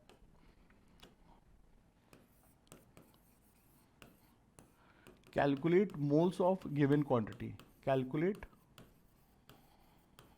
moles of given substance, calculate moles of given substance। उसके बाद बेटा सवाल में जो भी चीज़ें आपकी दी हो उसके मोल्स निकालिए। सवाल में आपको क्या निकालना है सर, मोल्स निकालने हैं। सवाल में वेट दिया होगा बट आप वेट मत देना, आप बेटा मोल्स निकालना, ठीक है। उसके बाद step 3, if reaction contain more than one reagent, if reaction contain more than one reagent, अगर बेटा रिएक्शन में एक से ज़्यादा रिएजेंट है, then find LR, then find क्या सर, LR, लिमिटिंग रिएजेंट। अगर सवाल में बेटा एक से ज़्यादा रिएजेंट है तो सर लिमिटिंग रिएजेंट फाइंड करिए। अगर सवाल में सिंगल रिएजेंट है तब क्या, तब आपको लिमिटिंग रिएजेंट नहीं निकालना है, क्योंकि लिमिटिंग रिएजेंट वो होता है रिएक्शन में जो ज़रूरत से कम मात्रा में मौजूद है और रिएक्शन में पहले ख़त्म होता है और उसके ख़त्म होते ही रिएक्शन में प्रोडक्ट का फॉर्मेशन रुक जाता है। बेटा ये जो तीन बातें ना लिमिटिंग रिएजेंट की, इसको याद रखना है। लिमिटिंग रिएजेंट वो होता है रिएक्शन में जो कम मात्रा में होता है, जो रिएक्शन में पहले खत्म होता है, मतलब दूसरे से पहले खत्म होता है। खत्म होता है तो उसके फाइनल मोल कितने होंगे, 0 होंगे। ठीक है, तो लिमिटिंग रिएजेंट वो है जो रिएक्शन में कम मात्रा में होता है, जो पहले से, जो सबसे पहले खत्म होता है, और जैसे ही रिएक्शन में एलआर खत्म होता है रिएक्शन पूरी रुक जाती है और प्रोडक्ट का फॉर्मेशन भी रुक जाता है। ये तीन बातें बेटा लिमिटिंग रिएजेंट की आपको ध्यान रखनी आवश्यक है। तो उसके बाद बेटा आप लिमिटिंग रिएजेंट निकालते हैं। लिमिटिंग रिएजेंट कैसे निकालते हैं, given mole of reagent, reagent के मोल्स लेने हैं और उसको बेटा स्टोकियोमेट्रिक कोफिशिएंट से डिवाइड करना है, और ये रेशियो जिसके लिए भी सर लीस्ट आएगा वही हमारा लिमिटिंग रिएजेंट है। जैसे कि बेटा सवाल में अगर कई सारे रिएजेंट है, ए और बी दो रिएजेंट है, तो ए के मोल को ए के स्टोकियोमेट्रिक कोफिशिएंट से डिवाइड करिए, बी के मोल को बी के स्टोकियोमेट्रिक कोफिशिएंट से डिवाइड करिए, और देखिए किसके लिए रेशियो लीस्ट आ रहा है, जिसके लिए लीस्ट आ रहा है वही हमारा एलआर है। और उसके बाद स्टेप 4 आपको बेटा कैलकुलेशन करनी है, और कैलकुलेशन क्या है, moles of LR upon stoichiometric coefficient of LR, moles of LR upon stoichiometric coefficient of LR, moles of reagent reacted, moles of reagent reacted upon stoichiometric coefficient of reagent, ठीक है, moles of product formed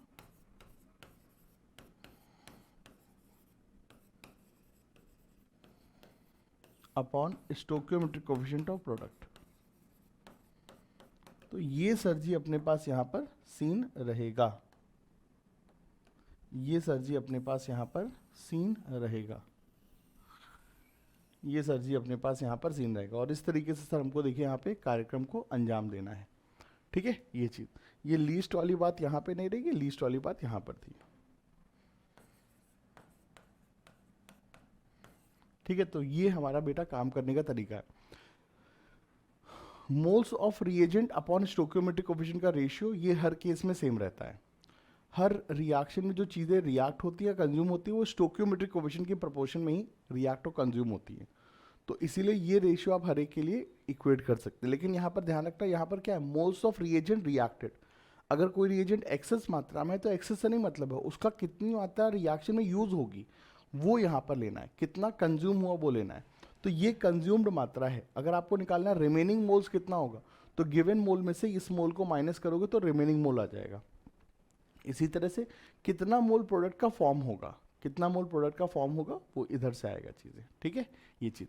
चलिए sir देखिए, theory तो सब कुछ है, लेकिन सारा का सारा खेल बेटा क्लियर होता है कहाँ से, सवालों को प्रैक्टिस करके। लेकिन हाँ, हम इस वन शॉट में क्या करेंगे सर, आपको इंपॉर्टेंट की पॉइंट्स को सर हम आपको रिवाइज करा रहे हैं, जिससे कि हमको एक सेंस ऑफ कॉन्फिडेंस आ पाए। ठीक है, बहुत अच्छी बात है। चलिए सर, बहुत ही उम्दा। एग्जाम्पल पे आते हैं। तो जैसे कि दोस्तों अपने पास ये एक सवाल है, और इस सवाल को चलिए सर अपन लोग सॉल्व करते हैं। When 20 gram of Fe2O3 is reacted with 50 gram of HCl, FeCl3 and water are form, the amount of unreacted HCl हमसे पूछ रहा है। ठीक है, आइए चलिए सवाल को सब्जेक्टिव तरीके से करते हैं। हालांकि है तो ऑब्जेक्टिव होता है तो हमको थोड़ी सी कैलकुलेशन पे ध्यान देना होता है, बट यहाँ पर हम आपको कंसेप्ट पे ध्यान दे रहे हैं। चलिए सर, तो सबसे पहले क्या करेंगे सर, Fe2O3 की हम लोग रिएक्शन लिख देंगे, and 6 HCl will form twice of FeCl3 and then it will form 3 H2O। कई बच्चे लोग ये सोच सकते हैं सर आपको ये कैसे पता चला कि सर रिएक्शन में प्रोडक्ट क्या मिलेगा। बेटा यहीं पे देखिए, मैं आपको बोल रहा हूँ बेटा कि आपको सर देखिए ये प्रैक्टिस सर देखिए खुद से लानी पड़ेगी, और इसकी प्रैक्टिस आप कैसे ला पाएंगे सर, सवालों को देख देख करके। क्योंकि जितनी ज़्यादा आप अपने आप को रिएक्शन से एक्सपोज करेंगे उतना बढ़िया रहेगा। देखो भाई सवाल में क्या है, Fe2O3 और HCl रिएक्ट कर रहे हैं, और बना क्या रहा है FeCl3 और H2O। तो वैलेंसी को देख करके हमने ये चीज़ लिख दिया, बाकी आप भी बेटा इस चीज़ को आराम से कर लोगे। चलिए सर, बहुत अच्छी बात है। अब इसके बाद में हमसे क्या पूछ रहे हैं, the amount of unreacted HCl। तो सीधी सी बात है, ये LR होगा, ये LR होगा, और ये एक्सेस होगा ना। भाई सवाल की लैंग्वेज में ही ये चीज़ बोल दी गई है, तो हमें इसके लिए टेंशन लेनी ही नहीं है ना। ये चीज़ हमसे क्या पूछ रहा है, the amount of unreacted HCl। तो बस सीधी सी बात है, मोल्स ऑफ Fe2O3 ये हमारा क्या है, लिमिटिंग रिएजेंट है, upon stoichiometric coefficient of Fe2O3। Limiting reagent reaction में पूरी तरह कंज्यूम होता है, ठीक है। और HCl क्या होगा, एक्सेस होगा, तो moles of HCl reacted, moles of HCl reacted upon stoichiometric coefficient of HCl, ठीक है। ये सीधी सी बात हमने लैंग्वेज देख के समझ में आ गया कि सर ये हमारा LR है Fe2O3। अब बस काम खत्म, Fe2O3 के नंबर ऑफ मोल्स निकालते हैं, weight upon molecular weight. Fe2O3 का मॉलिकुलर वेट Fe 56 है, तो 56 का ट्वाइस सर 112, और ऑक्सीजन सर कितना है 48 हो जाएगा, तो 112 में 48 ऐड करेंगे 120 160, तो 120 अपॉन 160 ये हो गया इसका नंबर ऑफ मोल्स, और इसका स्टोकियोमेट्रिक कोएफिशिएंट कितना है 1 है, ठीक है, बहुत अच्छी बात है। मोल्स ऑफ HCl रिएक्टेड, कितना HCl रिएक्ट होगा, तो बेटा 50 ग्राम HCl तो हमने लिया हुआ है, बट रिएक्टेड कितना होगा x ग्राम HCl रिएक्ट हुआ है। HCl का मॉलिकुलर वेट 36.5, ठीक है, एंड स्टोकियोमेट्रिक कोएफिशिएंट ऑफ HCl 6 है। तो इसको अब जब हम सॉल्व कर देते हैं तो हमारे पास बेटा x ग्राम की वैल्यू निकल करके आती है, कितनी निकल करके आएगी आइए देखते हैं। तो ये 1/8 हो जाएगा, और 8 और 6 4/3 हो जाएगा, तो 3 × 36.5, ठीक है, और ये 1/8 और 8 करने के बाद 4, तो ये हमारे पास यहाँ पर आ जाएगा। अब इसको अगर मैं करता हूँ तो ये हमारा 9 के आसपास हो जाएगा, 9.125, और 9.125 को 3 से मल्टीप्लाई करेंगे तो 27, और 125 का हम लोग करेंगे तो 375। ये बेटा हमारे पास यहाँ पर कैलकुलेशन होनी चाहिए जो मुझे लगती है। अब बेटा 27 ग्राम रिएक्ट हुआ है, 27 ग्राम क्या रिएक्ट हुआ है, तो remaining HCl, sir ji remaining HCl given weight minus reacted weight, कितना HCl रिएक्टेड हुआ है, given weight minus reacted HCl। तो इसको अगर हम सॉल्व करेंगे तो कितना आ जाएगा सर, गिवन वेट अपने को कितना दिया है सर 50 ग्राम, 50 ग्राम में से 27 ग्राम चला गया, 50 माइनस 27.375, तो ये अपना हो जाएगा 22.625 ग्राम अपना आएगा। तो this is going to be our answer, ठीक है सर। इस तरीके से हम लोग यहाँ पर प्रोसीड करेंगे और सर अपना काम निकल करके आएगा। क्या बात है, बहुत ही अच्छी बात है, बहुत ही अच्छी बात है, ठीक है। अगला सवाल है बेटा हमारा ईल्ड को लेकर के। ईल्ड हमारा क्या होता है सर, ईल्ड हमारा बताता है कि सर रिएक्शन में कई बार जब हम रिएक्शन को कैरी आउट करते हैं तो जितना प्रोडक्ट हम सोचते हैं उतना प्रोडक्ट नहीं बनता है। ईल्ड का कंसेप्ट हमें क्या बताता है, जब भी बेटा कई बार हम रियल लाइफ में बेटा रिएक्शन को कैरी आउट करते हैं तो जितना प्रोडक्ट हम सोचते हैं उतना प्रोडक्ट बेटा कई बार हमको नहीं मिलता है। क्यों नहीं मिलता है, क्योंकि कुछ रिएजेंट जो होता है वो एक अननोन रिएक्शन में पार्टिसिपेट कर जाता है, और उस अननोन रिएक्शन में रिएजेंट के पार्टिसिपेट करने के कारण हमारी जो प्रोडक्ट की एफिशिएंसी होती है थोड़ी सी कम हो जाती है, जो प्रोडक्ट मिलना चाहिए उससे कम मिलता है। इसको आप इस तरह समझ सकते हैं कि जैसे हम क्लासरूम में बच्चों को एग्जाम्पल दिया करते थे, वही एग्जाम्पल मैं यहाँ पर भी आपको दूंगा कि बेटा कई बार क्या होता है कि हम जब पढ़ाई करने बैठते हैं तो हम सोचते हैं कि सर हम 1 घंटे में इतना इतना कवर कर लेंगे, लेकिन क्या होता है जब रियल लाइफ में हम जब पढ़ने बैठते हैं तो सर होता क्या है कि जैसे मैं अपने केस की बात करूँ तो मैं जब पढ़ने बैठता हूँ तो सर मेरे को करीना कपूर का थॉट आ जाता है, ठीक है। तो ड्यू टू करीना कपूर जब मैं 1 घंटे पढ़ाई करता हूँ तो मेरे को पढ़ना चाहिए तो सर 20 क्वेश्चन लगाने चाहिए थे, बट 20 में से सर क्या हुआ कि 1 घंटे पूरा पढ़ता तो 20 सवाल लगाता, लेकिन क्या हो गया 20 मिनट तक मैं करीना कपूर के बारे में सोचने लगा, तो जिस कारण से मैं 20 की जगह पे 12 सवाल ही लगा पाया, क्योंकि 40% मेरा टाइम करीना कपूर खा गई।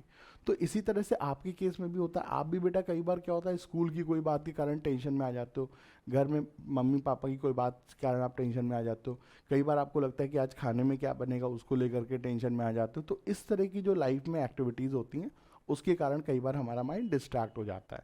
ये डिस्ट्रैक्शन एकदम एक नॉर्मल सी चीज़ है। अगर आप डिस्ट्रैक्ट होते हो तो that means you are normal. चुपचाप जाइए, ठंडे पानी से मुंह धोइए और वापस से आके पढ़िए, यही तरीका है। तो बेटा लड़ना तो आपको पड़ेगा ही। इसका कोई भी बेटा जड़ी बूटी नहीं आती कि जिसको खाने के बाद आप डिस्ट्रैक्ट फ्री हो जाओ, नहीं। अगर होता तो बहुत सारे बेटा तपस्वी मुनियों को हिमालय ना जाना पड़ता, वो बेचारे हिमालय जाते सारे डिस्ट्रैक्शन से दूर अपने आप को करने के लिए, वहाँ जा कर के ध्यान लगाते हैं, क्योंकि आप रियल लाइफ में रहोगे तो डिस्ट्रैक्शन तो होगा ही होगा, ठीक है। तो इसके लिए अपने आप को ब्लेम मत कभी करिएगा। चलिए सर, तो ये देखिए हमारे पास यहाँ पर सीन है और यहाँ पर ऐसा है। तो बेटा देखिए यील्ड में जो फॉर्मूला लगाते हैं, क्या लगाते हैं हम लोग, मोल्स ऑफ प्रोडक्ट आपको जो मिले हैं क्या रियलिटी में, अपॉन मोल्स ऑफ प्रोडक्ट जो हम एक्सपेक्ट कर रहे थे और जो हम कैलकुलेट कर रहे थे, वो कि हमारी कैलकुलेशन के हिसाब से इतने मोल आनी चाहिए, वो चीज़ इनटू 100। तो ये सर यहाँ पर सीन रहेगा, ठीक है ये चीज़। अब देखो बेटा, ये हमारे पास सवाल दिया हुआ है और इस सवाल में हमको देखिए यील्ड निकालनी है। हमें NaNO3 एक प्रोडक्ट के तौर पे कितना मिल रहा है, सवाल में इतना मिल रहा है। तो ये क्या है सर, रियलिटी में NaNO3 इतना बना है, लेकिन कैलकुलेशन के हिसाब से कितना NaNO3 बनना चाहिए उसके बारे में भी अगर हम बातचीत करें तो बेटा देखिए इस सवाल में हमारे को 2.5 मोल फेरिक नाइट्रेट है एंड 3.6 मोल सोडियम कार्बोनेट है। सबसे पहले देख लें कि यहाँ पर कौन LR है, ठीक है। LR कौन है, इसके मोल्स अपॉन एससी का रेशियो 1.25 होगा, इसके मोल अपॉन एससी का रेशियो 1.2 होगा। तो जो रिएक्शन में कम मात्रा में होता है, जिसके लिए मोल अपॉन एससी का रेशियो कम होता है, दैट इज LR। तो इसका रेशियो है बेटा 1.25 और इसका रेशियो है 1.2, तो दैट मीन्स Na2CO3 LR है और ये बेटा एक्सिस में है। अब LR के ही मोल से आप सारे के सारे प्रोडक्ट बेटा ऑब्टेन करते हो, तो अब आप फॉर्मूला लगा दीजिए, उससे आंसर आएगा। बट मैं सीधे सीधे कैलकुलेशन कर लेता हूँ कि बेटा इसके 3 मोल से इसके 6 मोल बनते हैं, तो इसके 3.6 मोल से इसके 7.2 मोल्स शुड हैव फॉर्म्ड। इसके कितने मोल बनने चाहिए थे, 7.2। आप इसको चाहे तो बेटा सीधे सीधे इस तरह से भी निकाल लीजिए, आंसर आपका वही आएगा।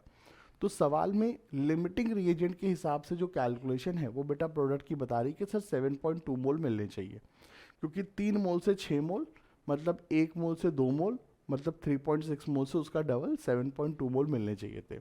लेकिन असलियत में मिले कितने हैं सर, 6.3 मोल, और मिलने कितने चाहिए थे, 7.2 इंटू 100 कर दें, सॉल्व कर लेंगे सर, आंसर आ जाएगा 6372। 3 से अपना कट जाएगा 21, 24, फिर 3 से कट जाएगा 7/800। अब अपने को आंसर आ जाएगा, तो 7 इंटू 12.5 और ये 12 सत्ते कितना होता है सर, 12 का टेबल याद भूल गए हम लोग ना, 72, 84, 84 और फिर बाद में 3.5, 84 और 3.5 87.5। तो ये सर हमारा 87.5% अपना इसका आंसर होगा, तो that will be our answer. तो इस तरीके से दोस्तों हम लोग लिमिटिंग रिएजेंट के सवालों को प्रोसीड करते हैं, यील्ड के सवालों को सर हम लोग प्रोसीड करते हैं, ठीक है ये चीज़। चलिए सर, बहुत अच्छी बात है, ग्रेट, नाइस, वंडरफुल। तो ये यहाँ पे आंसर है।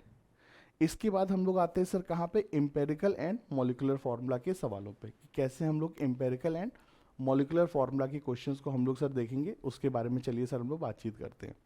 देखिए sir, empirical and molecular formula, देखिए सबसे पहले एम्पेरिकल फार्मूला क्या होता है। एम्पेरिकल फार्मूला होता है sir simplest whole number ratio of elements present in compound. Molecule में जो भी एलिमेंट्स है उनका सबसे सिंपलेस्ट होल नंबर रेशियो हमारा कहता है एम्पेरिकल फार्मूला।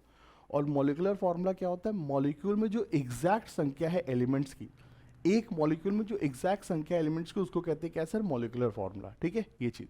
एम्पेरिकल फार्मूला हमेशा जो होगा वो मॉलिक्यूलर फार्मूला से छोटा होता है, उसके बराबर होता है, ठीक है। और हम लोग ये भी कहते हैं कि एम्पेरिकल फार्मूला में अगर हम लोग एक n फैक्टर मल्टीप्लाई कर दें तो हमको मॉलिक्यूलर फार्मूला मिल जाता है।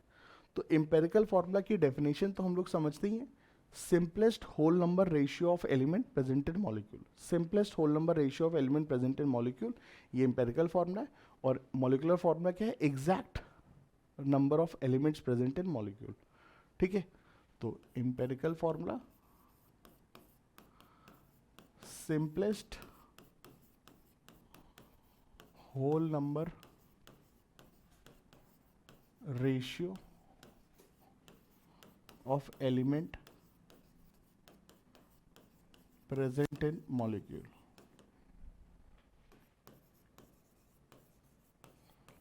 Simplest whole number ratio of element present in molecule. और मॉलिक्यूलर फॉर्मूला क्या है sir, exact number of element present in molecule.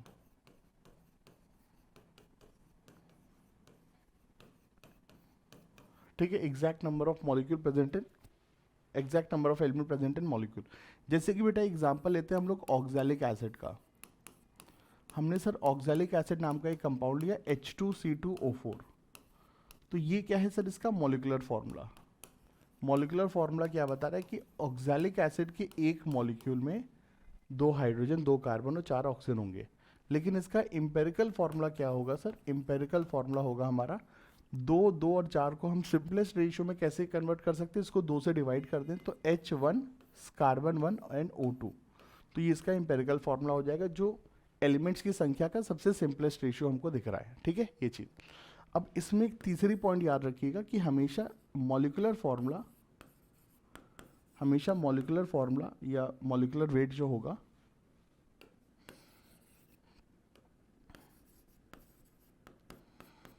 Molecular formula जो होगा वो एम्पेरिकल फॉर्मूला का n टाइम्स होता है, n टाइम्स होता है। और ये जो n टाइम्स होता है ये कैसे आता है, molecular weight upon empirical weight से, molecular weight upon empirical weight से ये अपना n टाइम्स आता है। तो ये अपना दोस्तों जो बातें हमको ध्यान रखनी पड़ती है। अब देखिए एम्पेरिकल फार्मूला, मॉलिक्यूलर फार्मूला के क्वेश्चंस हम लोग को देखिए बहुत ही बेसिक आते हैं, और इन बेसिक क्वेश्चन को बहुत ही बेसिक तरीके से करना होता है। We have a mechanical approach, और उस मैकेनिकल अप्रोच को आप कितनी जल्दी जल्दी करते हो वो सर आपकी स्किल पे डिपेंड करता है। तो भैया जी अगर हम यहाँ पर बातचीत करें तो हम क्या यहाँ पर बातचीत करेंगे कि सर जैसे कि हमारे पास एक टेप कंपाउंड है, ठीक है, इसी तरह के सवाल आते हैं जैसे हमने दिए हुए हैं। ठीक है, जैसे कि बेटा अपने पास एक कंपाउंड है और उस कंपाउंड में अपने पास कार्बन है, हाइड्रोजन है, ऑक्सीजन है और कुछ नाइट्रोजन भी है। हमारे पास एक कंपाउंड है, उसमें कार्बन, हाइड्रोजन, ऑक्सीजन, नाइट्रोजन, ये सब हमारे पास कंपाउंड है। अब हमें उस कंपाउंड का सर क्या निकालना है, एम्पेरिकल फॉर्मूला निकालना है। तो कैसे करेंगे भाई, सबसे पहले सर सीरियल नंबर लेंगे, फिर उसके बाद एलिमेंट को मेंशन करेंगे, उसके बाद में उनका वेट लेंगे हम लोग। ठीक है, उसके बाद में हम उनके मोल्स निकालेंगे। ठीक है, और उसके बाद में उन मोल्स के सिंपल रेशियो को हम लेंगे, रेशियो को लेंगे। तो ये हमारे काम करने का तरीका है। जैसे कि यहाँ पे हमारे पास 4 एलिमेंट्स हैं, कौन कौन है भैया, कार्बन है, हाइड्रोजन है, ऑक्सीजन है और नाइट्रोजन है। कार्बन कितना है सर, 32.4%, मतलब 32.4 ग्राम, परसेंट मतलब इतना ग्राम 100 ग्राम में मौजूद है। हाइड्रोजन कितना है, 5.4 ग्राम, ऑक्सीजन कितना है सर, 43.2 ग्राम, और नाइट्रोजन कितना है सर, 19 ग्राम। ठीक है, ये हमारे पास है। इससे मोल निकाल लेते हैं। तो 32 को 12 से डिवाइड करेंगे तो 12 दूनी 24, 12 36, तो 2 पॉइंट समथिंग कुछ आएगा ये। ठीक है, इसको हम लोग 1 से डिवाइड करें तो 5.4 ही होगा।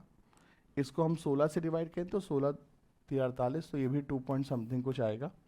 एंड इसको हम लोग किससे डिवाइड करेंगे, 14 से डिवाइड करेंगे, तो 14 से डिवाइड करने के बाद ये हमारा 1 पॉइंट समथिंग कुछ आएगा। ठीक है, तो ये हमारे पास यहाँ पर सीन है। अब देखिए हमको यहाँ पर प्रिसाइज कैलकुलेशन चाहिए, तो थोड़ा सा मुझे यहाँ पे सर कैलकुलेटर की आवश्यकता पड़ेगी।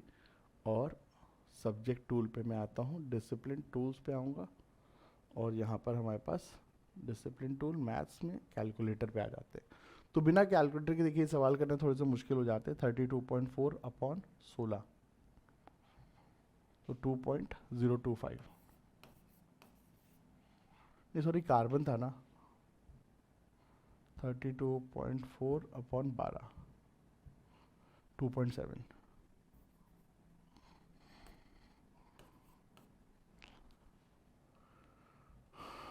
Forty 3.2 upon 16, 2.7 and 19 point 1.35। तो ये हम लोगों ने यहाँ पर नंबर ऑफ मोल्स निकाली। सबसे पहले सबका कितना कितना परसेंट है वेट में दिया होता है, उसके बाद उससे मोल निकाल लीजिए, और मोल के बाद सिंपलेस्ट रेशियो। सिंपलेस्ट रेशियो कैसे निकालते हैं, इन सब में जो सबसे छोटा नंबर है उससे सबको डिवाइड करके। तो 1.35 से 1.35 को डिवाइड करेंगे, 1 आ जाएगा। 1.35 से 2.7 को डिवाइड करेंगे, 2 आ जाएगा। 5.4 को 1.35 से डिवाइड करेंगे, 4 आ जाएगा। एंड 2.7 को 1.35 से डिवाइड करेंगे तो 2 आ जाएगा। तो ये बेटा हमारे पास सबके सबसे सिंपलेस्ट रेशियो आ गए हैं। तो इस कंपाउंड को जो एम्पेरिकल फॉर्मूला होगा, इस कंपाउंड का जो एम्पेरिकल फॉर्मूला होगा वो अपना क्या हो जाएगा सर, C2H4O2N। तो ये हमारे पास कंपाउंड का एम्पेरिकल फॉर्मूला होगा C2H4O2N। C2H4O2N ये हम लोग के दोस्तों कंपाउंड का एम्पेरिकल फॉर्मूला होगा। अब अगर सवाल में हमको मॉलिक्यूलर वेट दिया होता तो इससे हम मॉलिक्यूलर फॉर्मूला भी निकाल लेते, क्योंकि मॉलिक्यूलर फॉर्मूला निकालने के लिए हमको n फैक्टर चाहिए, और n फैक्टर कैसे निकालते हैं, molecular weight upon empirical weight करके। ठीक है, molecular weight upon empirical weight करके हम लोग n फैक्टर निकालते हैं और उसको मल्टीप्लाई करके मॉलिक्यूलर फॉर्मूला आता है। बट सवाल में मॉलिक्यूलर वेट नहीं दिया है तो हम एम्पेरिकल फॉर्मूला तक ही सीमित रह पाएंगे अपने आप को। ठीक है, तो दैट इज द थिंग जो कि हमको यहाँ पर करनी होती है। ठीक है, तो दिस इज आवर आंसर जो यहाँ पे दिया हुआ है सर, ऑप्शन नंबर बी।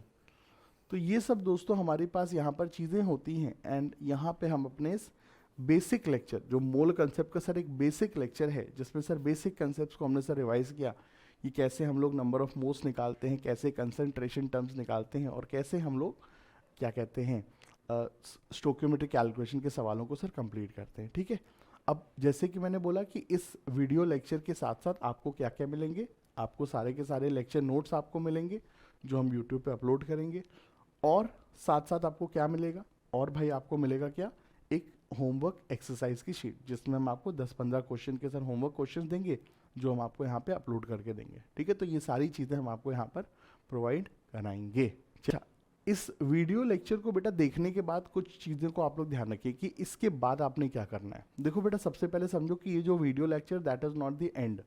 ये वीडियो लेक्चर सिर्फ और सिर्फ आपके स्कूल एग्जाम की हेल्प के लिए है और आपके बेसिक कंसेप्ट को रिवाइज करने के लिए। इसके बाद आपको सर क्या करना चाहिए, देखिए इसके बाद आपको सर लगानी चाहिए PYQs। मैं हमेशा बच्चों को कहता हूँ कि बेटा अगर आपको कुछ भी, सबसे बढ़िया जो प्रैक्टिस होती है ना दैट इज़ PYQs, उससे अच्छा कुछ नहीं है। आप जेई मेन के बेटा 2019 के बाद से सवाल लीजिए, बहुत सारे सवाल हैं, 100 सवाल आपको हर चैप्टर मिल जाएंगे। और कंसेप्ट्स अगर आप इवॉल्व करना चाहते हो तो यकीन मानिए एडवांस का बेटा एक क्वेश्चन जो होता है ना वो आपको 10 कंसेप्ट सिखा करके जाता है।